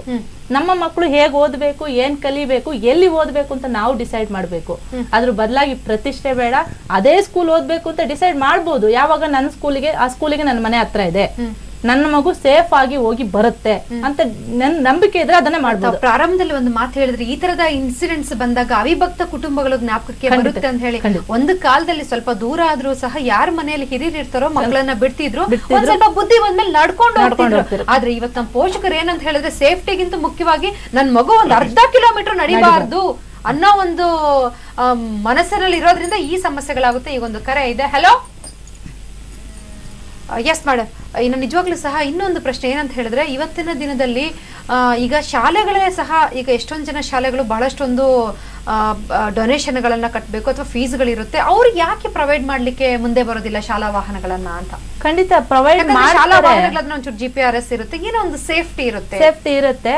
ಆದ್ರೆ ಅದನ್ನ ಅಷ್ಟು ಪ್ರಮಾಣದಲ್ಲಿ ಅವರು ಅಪ್ಲೈ ಮಾಡಿಲ್ಲ. ಕೆಲವು ಏರಿಯಾಗಳಿಗೆ ಮಾತ್ರ ಅವ್ರಿಗೆ ಯಾವ್ದು ಕನ್ವಿನಿಯೆಂಟ್ ಆಗುತ್ತೋ ವೆಹಿಕಲ್ಗಳು ಹೋಗಿ ಬರೋಕೆ ಆ ಏರಿಯಾಗಳಿಗೆ ಪ್ರೊವೈಡ್ ಮಾಡ್ತಾರೆ. ಒಳಗಡೆ ತುಂಬಾ ಇಂಟೀರಿಯರ್ ಇರೋ ಪ್ಲೇಸ್ಗೆ ಪ್ರೊವೈಡ್ ಮಾಡ್ತಾ ಇಲ್ಲ ಅವರು. ಸೊ ಜೊತೆಗೆ ಸ್ಕೂಲ್ ವ್ಯಾನಿಗೆ ಬಿಟ್ರೆ ಯಾಕೆ ನಮ್ಗೆ ಯೂಸ್ ಆಗುತ್ತೆ ಅಂದ್ರೆ, ಅಲ್ಲಿ ಆಯಾಗಳಿರ್ತಾರೆ ವ್ಯಾನ್ ಅಲ್ಲಿ, ಹೌದು, ಅಥವಾ ಇವ್ರು GPR ಕನೆಕ್ಷನ್ ಇರುತ್ತೆ. ಸೊ ಇರುತ್ತೆ, ಇರ್ಲಿಲ್ಲ ಅಂದ್ರೆ ಇನ್ಮೇಲೆ ಆದ್ರೂ ಮಾಡ್ಕೊಳ್ಳಿ ಅದನ್ನ. ಸೊ ಜೊತೆಗೆ ಸೇಫ್ಟಿ ಇರುತ್ತೆ. ಎಲ್ಲ ಶಾಲೆ ಮಕ್ಕಳು ಶಾಲೆ ಮುಂದೆ ಹೋಗಿ ನಿಲ್ಲಿಸ್ತಾರೆ. ಕೆಲವೊಂದ್ಸಲ ವ್ಯಾನ್ ಯಾವ ವ್ಯಾನ್ ಬಂತು ಅಂತ ಸ್ಕೂಲ್ ಟೀಚರ್ಸ್ಗಾಗ್ಲಿ ಅಲ್ಲಿನ HMs ಗಾಗ್ಲಿ ಯಾರಿಗೂ ಗೊತ್ತಿರಲ್ಲ ಯಾವ ವ್ಯಾನ್ ಅಲ್ಲಿ ಮಕ್ಕಳು ಬರ್ತವೆ ಅಂತ. ಕೆಲವು ಸಲ ಮಕ್ಕಳು ಅಪಘಾತ ಇರ್ಲಿ, ಕಾಣೆ ಆಗೋ ಸಾಧ್ಯತೆನೂ ಇದೆ. ಯಾವ್ದೋ ವ್ಯಾನ್ ಅವ್ರು ಬಂದು ತುಂಬಿಸ್ಕೊಂಡು ಹೋಗ್ಬೋದು. ಅಂತ ಸಾಧ್ಯತೆಗಳಿರೋದ್ರಿಂದ ಸ್ಕೂಲ್ ವ್ಯಾನಿಗೆ ಪರ್ಟಿಕ್ಯುಲರ್ ಆಗಿ ಮಕ್ಕಳನ್ನ ಪೇರೆಂಟ್ ಬಿಡ್ಲಿ, ಅಥವಾ ಅವ್ರದೇ ಓನ್ ವೆಹಿಕಲ್ ಇದ್ರೆ ಬಿಡ್ಲಿ. ಈಗ ಈ ತರ ತುಂಬಿಸ್ಕೊಂಡು ಮಕ್ಕಳಿಗೆ ಅನಾಹುತ ಆದ್ಮೇಲೆ ಇಷ್ಟೆಲ್ಲಾ ನಾವು ಬಡ್ಕೊಂಡ್ರು ಮಕ್ಕಳು ನಮ್ಗೆ ವಾಪಸ್ ಬರಲ್ಲ. ಜೊತೆಗೆ ಸಾಕಷ್ಟು ಒಂದು ಖಾಸಗಿ ವಾಹನಗಳು ಸಂಘಟನೆಯನ್ನ ಮಾಡ್ಕೊಂಡಿದ್ದಾವೆ. ಒಂದು ವೇಳೆ ದೊಡ್ಡ ಗಾಡಿ ಇತ್ತಂತ ಹೇಳಿದ್ರೆ ಆ ರೀತಿ ಅಲ್ಲಿಂದ ಒಳ್ಳೆ ಸರ್ವಿಸ್ ಸಿಗ್ತಾ ಇದ್ದಂತ ಸಂದರ್ಭದಲ್ಲಿ ಬಿಟ್ರು ಕೂಡ ಒಳ್ಳೇದು ಅನ್ಸುತ್ತೆ. ಈ ಒಂದು ಆಟೋಗಳ ಸವಾಸ ಮತ್ತೆ ಈ ಒಂದು ಓಮ್ನಿ ಸವಾಸಗಳನ್ನ ಬಿಟ್ಟರೆ ಸಾಕು. ನೆನಪಾಯ್ತು ಮೇಡಮ್, ನಾನು ಒಂದ್ 2-3 ಸಲ ಒಂದೇ ಆಟೋದಲ್ಲಿ ನಾನು ಬಸ್ ಇಳಿದು ಮನೆಗೆ ಬಂದಿದ್ದೀನಿ. ಆ ಹುಡ್ಗ ಹೇಳ್ತಾ ಇದ್ದ, ಅವನು ಕೂಡ ಮಕ್ಕಳನ್ನ ಪಿಕಪ್ ಮಾಡ್ತಾನಂತೆ. ಮೇಡಮ್ ನನ್ಗೆ ಇದುವರೆಗೂ ಲೈಸೆನ್ಸ್ ಇಲ್ಲ, ಗಾಡಿದು RC ಇಲ್ಲ. ನಾನು ನಿಜವಾಗ್ಲೂ ನಾನೇ ಹೇಳ್ದೆ, ನಾನು ಈಗ್ಲೇ ನಿಮ್ಗೆ ಪೊಲೀಸ್ ಕಂಪ್ಲೇಂಟ್ ಮಾಡ್ತೀನಪ್ಪ ಅಂತ ಖಂಡಿತ ಹೇಳ್ದೆ. ಮಾಡಿ ಮೇಡಮ್, ನಾನು ನಿಮ್ದೇ ಗಾಡಿ ಅಂತ ಹೇಳ್ಬಿಟ್ಟು ನಾನು ತಪ್ಪಿಸ್ಕೊಂಡ್ಬಿಡ್ತೀನಿ. ನಿಜವಾಗ್ಲೂ ಬೇಜಾರಾಯ್ತು. ಆತರ ಅಪಘಾತ ಆದ್ರೆ, ಇವನ್ ಆ ಗಾಡಿಗೆ ಅಪಘಾತ ಆಯ್ತು ಅಂತ ಇಟ್ಕೊಳ್ಳಿ, ಅವಾಗ ಯಾರನ್ನ ನಾವು ದೂಷಿಸಕ್ಕಾಗತ್ತೆ? ಯಾರ್ದು ಗಾಡಿ ಅಂತ ಗೊತ್ತಿಲ್ಲ, ಡ್ರೈವರ್ ಯಾರು ಅಂತ ಗೊತ್ತಿಲ್ಲ, ಡ್ರೈವರ್ಗೆ ಒಂದು ಲೈಸೆನ್ಸ್ ಇಲ್ಲ, ರೆಗ್ಯುಲರ್ ಆಗಿ ಓಡಾಡ್ತಾನೆ ಹುಡ್ಕ, ರೆಗ್ಯುಲರ್ ಆಗಿ ಡೈಲಿ ನಂಗೆ ಸಿಗ್ತಾನೆ, ಆಲ್ಮೋಸ್ಟ್ ಸಿಗ್ತಾನೆ, ಅದೇ ಸ್ಟಾಪ್ ಅಲ್ಲಿ ಇರ್ತಾನೆ, ಹೇಳ್ತಾ ಇರ್ತಾನೆ ಮೇಡಮ್ ಇದುವರೆಗೂ ನಾನು ಯಾರು ಹಿಡ್ದೇ ಇಲ್ಲ. ಸಾಕಷ್ಟು ಲೈಸೆನ್ಸ್ ಇಲ್ಲದೆ ಇರೋ ಗಾಡಿ ಯಾರು ಹಿಡಿತಾರೆ ಮೇಡಮ್? ಟ್ರಾಫಿಕ್ ಅವರು ಸೀಸ್ ಮಾಡಬೇಕು. ಟ್ರಾಫಿಕ್ ಅವ್ರಿಗೆ ಕೊಟ್ಟಾಗ ಗಾಡಿ ಓಡ್ತಾನೆ ಇರುತ್ತೆ. ಅದಕ್ಕೆ ಕಾರಣ ಯಾರು ಮೇಡಮ್? ಸರ್ಕಾರ ತಾನೆ. ಸರ್ಕಾರ ಜೊತೆಗೆ ಕೊಡೋರು ಕಾರಣ ಆಗ್ತಾರೆ. ಖಂಡಿತ ಕೊಡೋರು ಕಾರಣ, ತಗೊಳ್ಳೋರು ಕಾರಣ, ಎರಡು ಕಡೆಯಿಂದ. ಈ ಸಮಸ್ಯೆಗಳು ನಿಜವಾಗ್ಲೂ ನೋಡಿದಂತ ಸಂದರ್ಭದಲ್ಲಿ ಹೆಂಗಾಗುತ್ತೆ ಅಂತ ಹೇಳಿದ್ರೆ, ಯಾರು ಈ ರೀತಿಯ ತೊಂದರೆಗಳು, ಈ ರೀತಿಯ ತಪ್ಪುಗಳು ನಡೆದಾಗ, ಈ ರೀತಿಯ ಘಟನೆಗಳು ನಡೆದಾಗ ಜವಾಬ್ದಾರಿ ಯಾರು ಅಂತ ನಾವ್ ಇಷ್ಟೋ ಜನ ಕುತ್ಕೊಂಡು ನಾವು ಚರ್ಚೆ ಮಾಡ್ತಿದ್ರು ಕೂಡ ಸ್ಟಿಲ್ ಕ್ವಶನ್ ಮಾರ್ಕ್ ಸ್ಕೂಲ್ ಅನ್ನು ಬ್ಯಾನ್ ಮಾಡಬೇಕು. ಎಸ್ ಸರ್, ವಾಪಸ್ ಬರ್ತೀನಿ ಸರ್. ಒಂದೇ ಒಂದು ಬ್ರೇಕ್ ತಗೊಂಡು ವೀಕ್ಷಕರ ಒಂದು ಪುಟ್ಟ ವಿರಾಮದ ನಂತರ ಚರ್ಚೆನ ಮುಂದುವರಿಸೋಣ.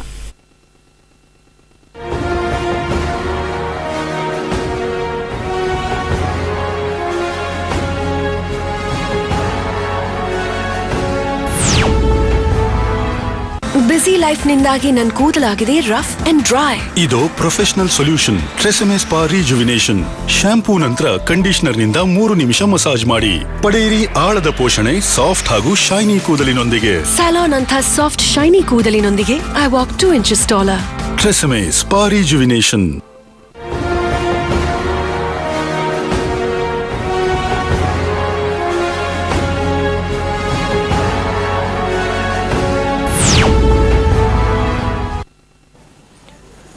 ಎಸ್ ವೀಕ್ಷಕರೇ, ಮತ್ತೊಮ್ಮೆ ಮಕ್ಕಳ ಜೀವಕ್ಕೆ ಇಲ್ಲವೇ ಬೆಲೆ ವಿಶೇಷ ನೇರಪ್ರಸಾರಕ್ಕೆ ಸ್ವಾಗತ. ವೀಕ್ಷಕರೇ, ಈ ಕಾರ್ಯಕ್ರಮವನ್ನ ಯಾರು ನೋಡ್ತಾ ಇದ್ದಾರೆ ದಯವಿಟ್ಟು ಸಹ ನಮ್ಮ ಮನೆಗಳಲ್ಲೂ ಸಹ ಮಕ್ಕಳಿದ್ದಾರೆ, ಮಕ್ಕಳು ಶಾಲೆಗೆ ಹೋಗುವಂತ ಸಂದರ್ಭದಲ್ಲಿ ಆ ಶಾಲಾ ವಾಹನಗಳ ಬಗ್ಗೆ ಆಗ್ಬೋದು ಅಥವಾ ಖಾಸಗಿ ವಾಹನಗಳಲ್ಲಿ ನೀವು ಮಕ್ಕಳನ್ನ ಕಳಿಸ್ತಾ ಇದ್ರೆ ದಯವಿಟ್ಟು ಒಂದ್ಸತಿ ಚೆಕ್ ಮಾಡಿ, ಅಟ್ಲೀಸ್ಟ್ ನೀವು ವರ್ಷಕ್ಕೆ 2 ಸತಿ ಆದ್ರೂ ಆ ವಾಹನಗಳಲ್ಲಿ ಹೋಗಿ ಬರುವಂತ ಪ್ರಯತ್ನವನ್ನ ಮಾಡಿ. ಒಂದು ಸ್ವಲ್ಪ ದುಡ್ಡು, ಇವಾಗ ಎಷ್ಟೊಂದಕ್ಕೂ ನಾವು ವೇಸ್ಟ್ ಖರ್ಚು ಮಾಡ್ತಿರ್ತೀವಿ, ಮಕ್ಕಳ ಓದಿಗೋಸ್ಕರ ಒಂದ್ ಸ್ವಲ್ಪ ಖರ್ಚು ಮಾಡೋದ್ರಲ್ಲಿ ತಪ್ಪಿಲ್ಲ. ಯಾಕಂತ ಹೇಳಿದ್ರೆ ಅಳ್ಳೋಗ್ ಮುಂಚೆನೆ ಮುದುಡೋಗ್ಬಿಟ್ರೆ ಏನು ಅಂತ ಹೇಳಬಹುದು. ಇಲ್ಲಿ ನಿಜವಾಗ್ಲೂ ಸಹ ಎಲ್ಲೋ ಒಂದು ರೀತಿ ಭ್ರಷ್ಟಾಚಾರ ನಡೀತಾ ಇದೆ ಅಥವಾ ಶಿಕ್ಷಣ ಸಂಸ್ಥೆಗಳು ಮಕ್ಕಳನ್ನ ಸರಿಯಾಗಿ ಟ್ರೀಟ್ ಮಾಡ್ತಾ ಇಲ್ಲ ಅಂತ ಹೇಳಿದ್ರೆ ಪೋಷಕರು ಮುಂದಾಗಿ ಕಂಪ್ಲೇಂಟ್ಸ್ ನ ಕೊಟ್ಟು ಒಂಚೂರು ಹೋರಾಟ ಮಾಡಿ. ಯಾವ್ದ್ಯಾವ್ದೋ ವಿಷಯಗಳಿಗೆ ಹೋರಾಟ ಮಾಡ್ತೀರಿ, ಮಕ್ಕಳ ವಿಷಯಕ್ಕೆ ಹೋರಾಟ ಮಾಡಿದ್ರೆ ತಪ್ಪೇನಿಲ್ಲ. ಎಸ್ ಪೂರ್ಣಿಮಾ ದಾಸ್ ಅವ್ರು ತಾವು ಬಹಳಷ್ಟೊಂದು ಸೊಗಸಾಗಿ ಹೇಳ್ತಿದ್ವಿ. ಇವತ್ತು ನಮ್ಮ ರಾಜಕೀಯ ವ್ಯಕ್ತಿಗಳು ಏನಂತ ಹೇಳಿದ್ರೆ ಅವರ ಒಂದು ಖಾತೆಗಳಾಗ್ಬೋದು, ಅವರ ಒಂದು ಅಧಿಕಾರಕ್ಕೆ ಪೈಪೋಟಿ ಮಾಡ್ತಾ ಇದಾರೆ ಹೊರತಾಗಿ ಇವತ್ತು ರಾಜ್ಯದಲ್ಲಿ ಜನ ಏನಾದ್ರೂ ಕೂಡ ಅವ್ರ ಬಗ್ಗೆ ಅರಿವೇ ಇಲ್ಲ ಅನ್ನೋ ರೀತಿ. ಇಲ್ಲಿ ಸುಪ್ರೀಂ ಕೋರ್ಟ್ ಕೂಡ ಒಂದು ಮಾರ್ಗಸೂಚಿಯನ್ನ ಕೊಟ್ಟಿದೆ. ಆದ್ರೆ ಈ ಖಾಸಗಿ ವಾಹನವರು ಅದಕ್ಕೆ ಸೊಪ್ಪನ್ನು ಕೂಡ ಹಾಕ್ತಿಲ್ಲ. ಏನ್ ಮಾಡ್ತಾರ ಮಾಡ್ಕೊಳ್ಳಿ ಅನ್ನೋ ಒಂದು ಪರಿಸ್ಥಿತಿಯಲ್ಲಿ ಬಂದು ನಿಂತಿದ್ದಾರೆ. 17 ಜನ ಮಕ್ಕಳನ್ನ ತುಂಬಿಸ್ಕೊಂಡು ಹೋಗಿರ್ತಕ್ಕಂಥ ಅವನೇ ನಿನ್ನೆ ಮೊನ್ನೆ ತುಂಬಿಸ್ಕೊಂಡು ಹೋಗಿಲ್ಲ. ಈ ಸ್ಕೂಲ್ ಯಾವಾಗ ಶುರುವಾಯ್ತು ಅವಾಗಿಂದ ತುಂಬಿಸ್ಕೊಂಡು ಹೋಗಿದ್ದಾರೆ. ಒಬ್ರೆಲ್ಲ ಒಬ್ರು ಅದನ್ನ ಗಮನಿಸಿರ್ತಾರೆ, ಯಾರು ಕಂಪ್ಲೇಂಟ್ ಕೂಡ ಮಾಡಲ್ಲ. ಖಂಡಿತ. ಈಗ ಮೊದಲನೇದೇನಾಗುತ್ತೆ, ಈಗ ವಾಹನ ಯಾವುದು ಮಕ್ಕಳನ್ನ ಕರ್ಕೊಂಡು ಹೋಗ್ತಾ ಇದ್ದಾರೆ, ಆ ವಾಹನ ಆ ಸ್ಕೂಲ್ ಅಥಾರಿಟೀಸ್ ಜೊತೆ ರಿಜಿಸ್ಟರ್ ಆಗಿದೆಯಾ, ಅದು ಮೊದಲನೇದು. ಯಾಕೆಂದ್ರೆ ಯಾವ್ದೋ ಗಾಡಿಲಿ ನಾವು ಕಳಿಸಿದ್ವಿ ಅನ್ನೋದು ಬೇಡ. ಯಾಕೆಂದ್ರೆ ಕೆಲವೊಂದು ರೂಲ್ಸ್ ಅಂಡ್ ರೆಗ್ಯುಲೇಷನ್ಸ್ ಅವರು ಶಾಲೆ ಅವರು ಅದನ್ನು ಪಾಲಿಸಬೇಕಾಗಿದೆ. ನಾವು ಬರೀ ಪೇರೆಂಟ್ಸ್ ತಪ್ಪು ಇಲ್ಲ ಡ್ರೈವರ್ ತಪ್ಪು ಅನ್ನೋದು ಮಾತ್ರ ಅಲ್ಲ, ಅದೇ ಶಾಲೆಯವರು ಫೀಸ್ ತಗೊಳ್ಳೋದ್ರಲ್ಲಿ ಎಷ್ಟು ಪ್ರಾಂಪ್ಟ್ ಇದ್ದಾರೆ ಅಷ್ಟೇ ಪ್ರಾಂಪ್ಟ್ ಆಗಿ ವಾಹನ ನಮ್ಮ ಹತ್ರ ರಿಜಿಸ್ಟರ್ ಆಗಿದೆಯಾ, ಆ ವಾಹನದಲ್ಲಿ ನಮ್ಮ ಶಾಲೆಗೆ ಒಂದು ಟ್ರಿಪ್ ಅಲ್ಲಿ ಎಷ್ಟು ಜನ ಮಕ್ಕಳು ಬರ್ತಾ ಇದ್ದಾರೆ, ಆ ಒಂದೇ ವಾಹನ ನಮ್ಮ ಶಾಲೆಗೆ ಎಷ್ಟು ಟ್ರಿಪ್ ಹೊಡಿತಾ ಇದ್ದಾರೆ, ಈ ಕೆಲವೊಂದು ಬೇಸಿಕ್ ಥಿಂಗ್ಸ್. ಯಾಕೆಂದ್ರೆ ಯಾವ್ದ್ಯಾವ್ದೋ ಡಿಪಾರ್ಟ್ಮೆಂಟ್ಗಳು ಮಾಡೋವಾಗ ಈ ಶಾಲೆನಲ್ಲೇನೆ ಒಂದು ಟ್ರಾನ್ಸ್ಪೋರ್ಟ್ ಡಿಪಾರ್ಟ್ಮೆಂಟ್ ಅಂತ ಒಂದು ಮಾಡ್ಲಿ. ಯಾಕೆಂದ್ರೆ ಒಬ್ಬ ಸೆಕ್ಯೂರಿಟಿ ಗೇಟ್ ಅಲ್ಲಿ ಎಷ್ಟು ಜನ ಇಲ್ಲ, ಟ್ರಾನ್ಸ್ಪೋರ್ಟ್ ಡಿಪಾರ್ಟ್ಮೆಂಟ್ ಅಂತ ಮಾಡ್ತಾ ಇದ್ದಾರೆ ಹೊರತು ಅಲ್ಲಿ ಗೇಟ್ ಹತ್ರ ನಿಂತಿರೋ ಸೆಕ್ಯೂರಿಟಿ ಸಬ್ ಕಾಂಟ್ರಾಕ್ಟ್ ಇದೆ. ಪ್ರತಿಯೊಂದು ಕಡೆ ಸಬ್ ಕಾಂಟ್ರಾಕ್ಟ್ ಇದೆ. ಈ ಟ್ರಾನ್ಸ್ಪೋರ್ಟ್ ಅವ್ರಿಗೂ ಕಾಂಟ್ಯಾಕ್ಟ್ ಇಲ್ಲ. ಇಲ್ಲ ಸರ್, ಈಗ ಎಷ್ಟೊಂದು ಶಾಲೆಗಳಲ್ಲಿ ಈಗ ಹೇಗೆ ಅಂತ ಏನಾಗಿದೆ, ಈಗ ಸಂಘಟನೆಯವರು ಅವರು ಇವರು ಸ್ವಲ್ಪ ಅವ್ರ ಮೇಲೆ ಫೋರ್ಸ್ ಮಾಡಕ್ ಶುರು ಮಾಡಿದಾಗಿಂದ ಕೆಲವೊಂದು ನಾರ್ಮ್ಸ್ ಫಾಲೋ ಮಾಡ್ತಾ ಇದ್ದಾರೆ. ಆದ್ರೆ ಎಷ್ಟು ಮಟ್ಟಿಗೆ ಫಾಲೋ ಮಾಡ್ತಾ ಇದ್ದಾರೆ? ಈಗ ನಮ್ಮ ಶಾಲೆಗೆ ಡ್ರಾಪ್ ಮಾಡೋ ಮಗುಗೆ ಆ ವಾಹನ ಹೆಂಗಿರ್ಬೇಕು, ಒಂದು ಯೆಲ್ಲೋ ಪೇಂಟ್ ಇರಬೇಕು, ಗ್ರೀನ್ ಅಲ್ಲಿ ಒಂದು ಸ್ಟ್ರಾಪ್ ಇರಬೇಕು, ಅದ್ರ ಮೇಲೆ ಸ್ಕೂಲ್ ಬಸ್ ಸ್ಕೂಲ್ ವ್ಯಾನ್ ಅಂತ ಬರ್ದಿರ್ಬೇಕು. First basic thing. ಯಾಕೆಂದ್ರೆ ಮಕ್ಕಳನ್ನ ಕರ್ಕೊಂಡು ಹೋಗ್ತಾ ಇರುವಾಗ ಹಿಂದೆ ಕೂತಿರೋ ಮುಂದೆಗಡೆ ಗಾಡಿನಲ್ಲಿ ಮಕ್ಕಳಿದ್ದಾರೆ ಅಂತ ಹೇಳಿ ಅಟ್ಲೀಸ್ಟ್ ಅವ್ರು ಒಂದು 5 ಅಡಿ ಹಿಂದಕ್ಕೆ ಹೋಗ್ತಾರೆ. ಸೊ ಈಗ ಏನೂ ಗೊತ್ತಿಲ್ದಂಗೆ ಇವರು ರ್ಯಾಶ್ ಡ್ರೈವಿಂಗ್ ಮಾಡೋ, ಹಿಂದೆ ಇರೋರ್ಗೂ ರ್ಯಾಶ್ ಡ್ರೈವಿಂಗ್ ಮಾಡಿ ಮುಂದಕ್ಕೆ ಹೋದಾಗ ಈ ಅಪಘಾತಗಳಾಗೋ ಚಾನ್ಸಸ್ 90% ಜಾಸ್ತಿನೇ ಇದೆ. ಮೇಡಮ್ ಶೈಲಾ ಮೇಡಮ್, ಇಲ್ಲೊಂದು ವಿಪರ್ಯಾಸ ನಿಮಗೂ ಸೇರಿಸಿ ಮೇಡಮ್. ಇಲ್ಲೊಂದು ವಿಪರ್ಯಾಸ ಏನಂತ ಹೇಳಿದ್ರೆ, ಶಾಲೆಗಳು ಎಲ್ಲಿ ಅವ್ರಿಗೆ ಸ್ಪೇಸ್ ಜಾಸ್ತಿ ಸಿಗುತ್ತೋ, ಕಡಿಮೆ ಹಣ ಸಿಗುತ್ತೋ, ಒಂದು 20 ಕಿಲೋಮೀಟರ್ ಆಚೆ, ಹಳ್ಳಿಗಳು ಅಲ್ಲಿ 20 ಕಿಲೋಮೀಟರ್ ಆಚೆ ಇರ್ತವೆ, 20 ಕಿಲೋಮೀಟರ್ ಆಚೆ ಶಿಕ್ಷಣ ಸಂಸ್ಥೆಗಳನ್ನ ಶುರು ಮಾಡಿರ್ತಾರೆ.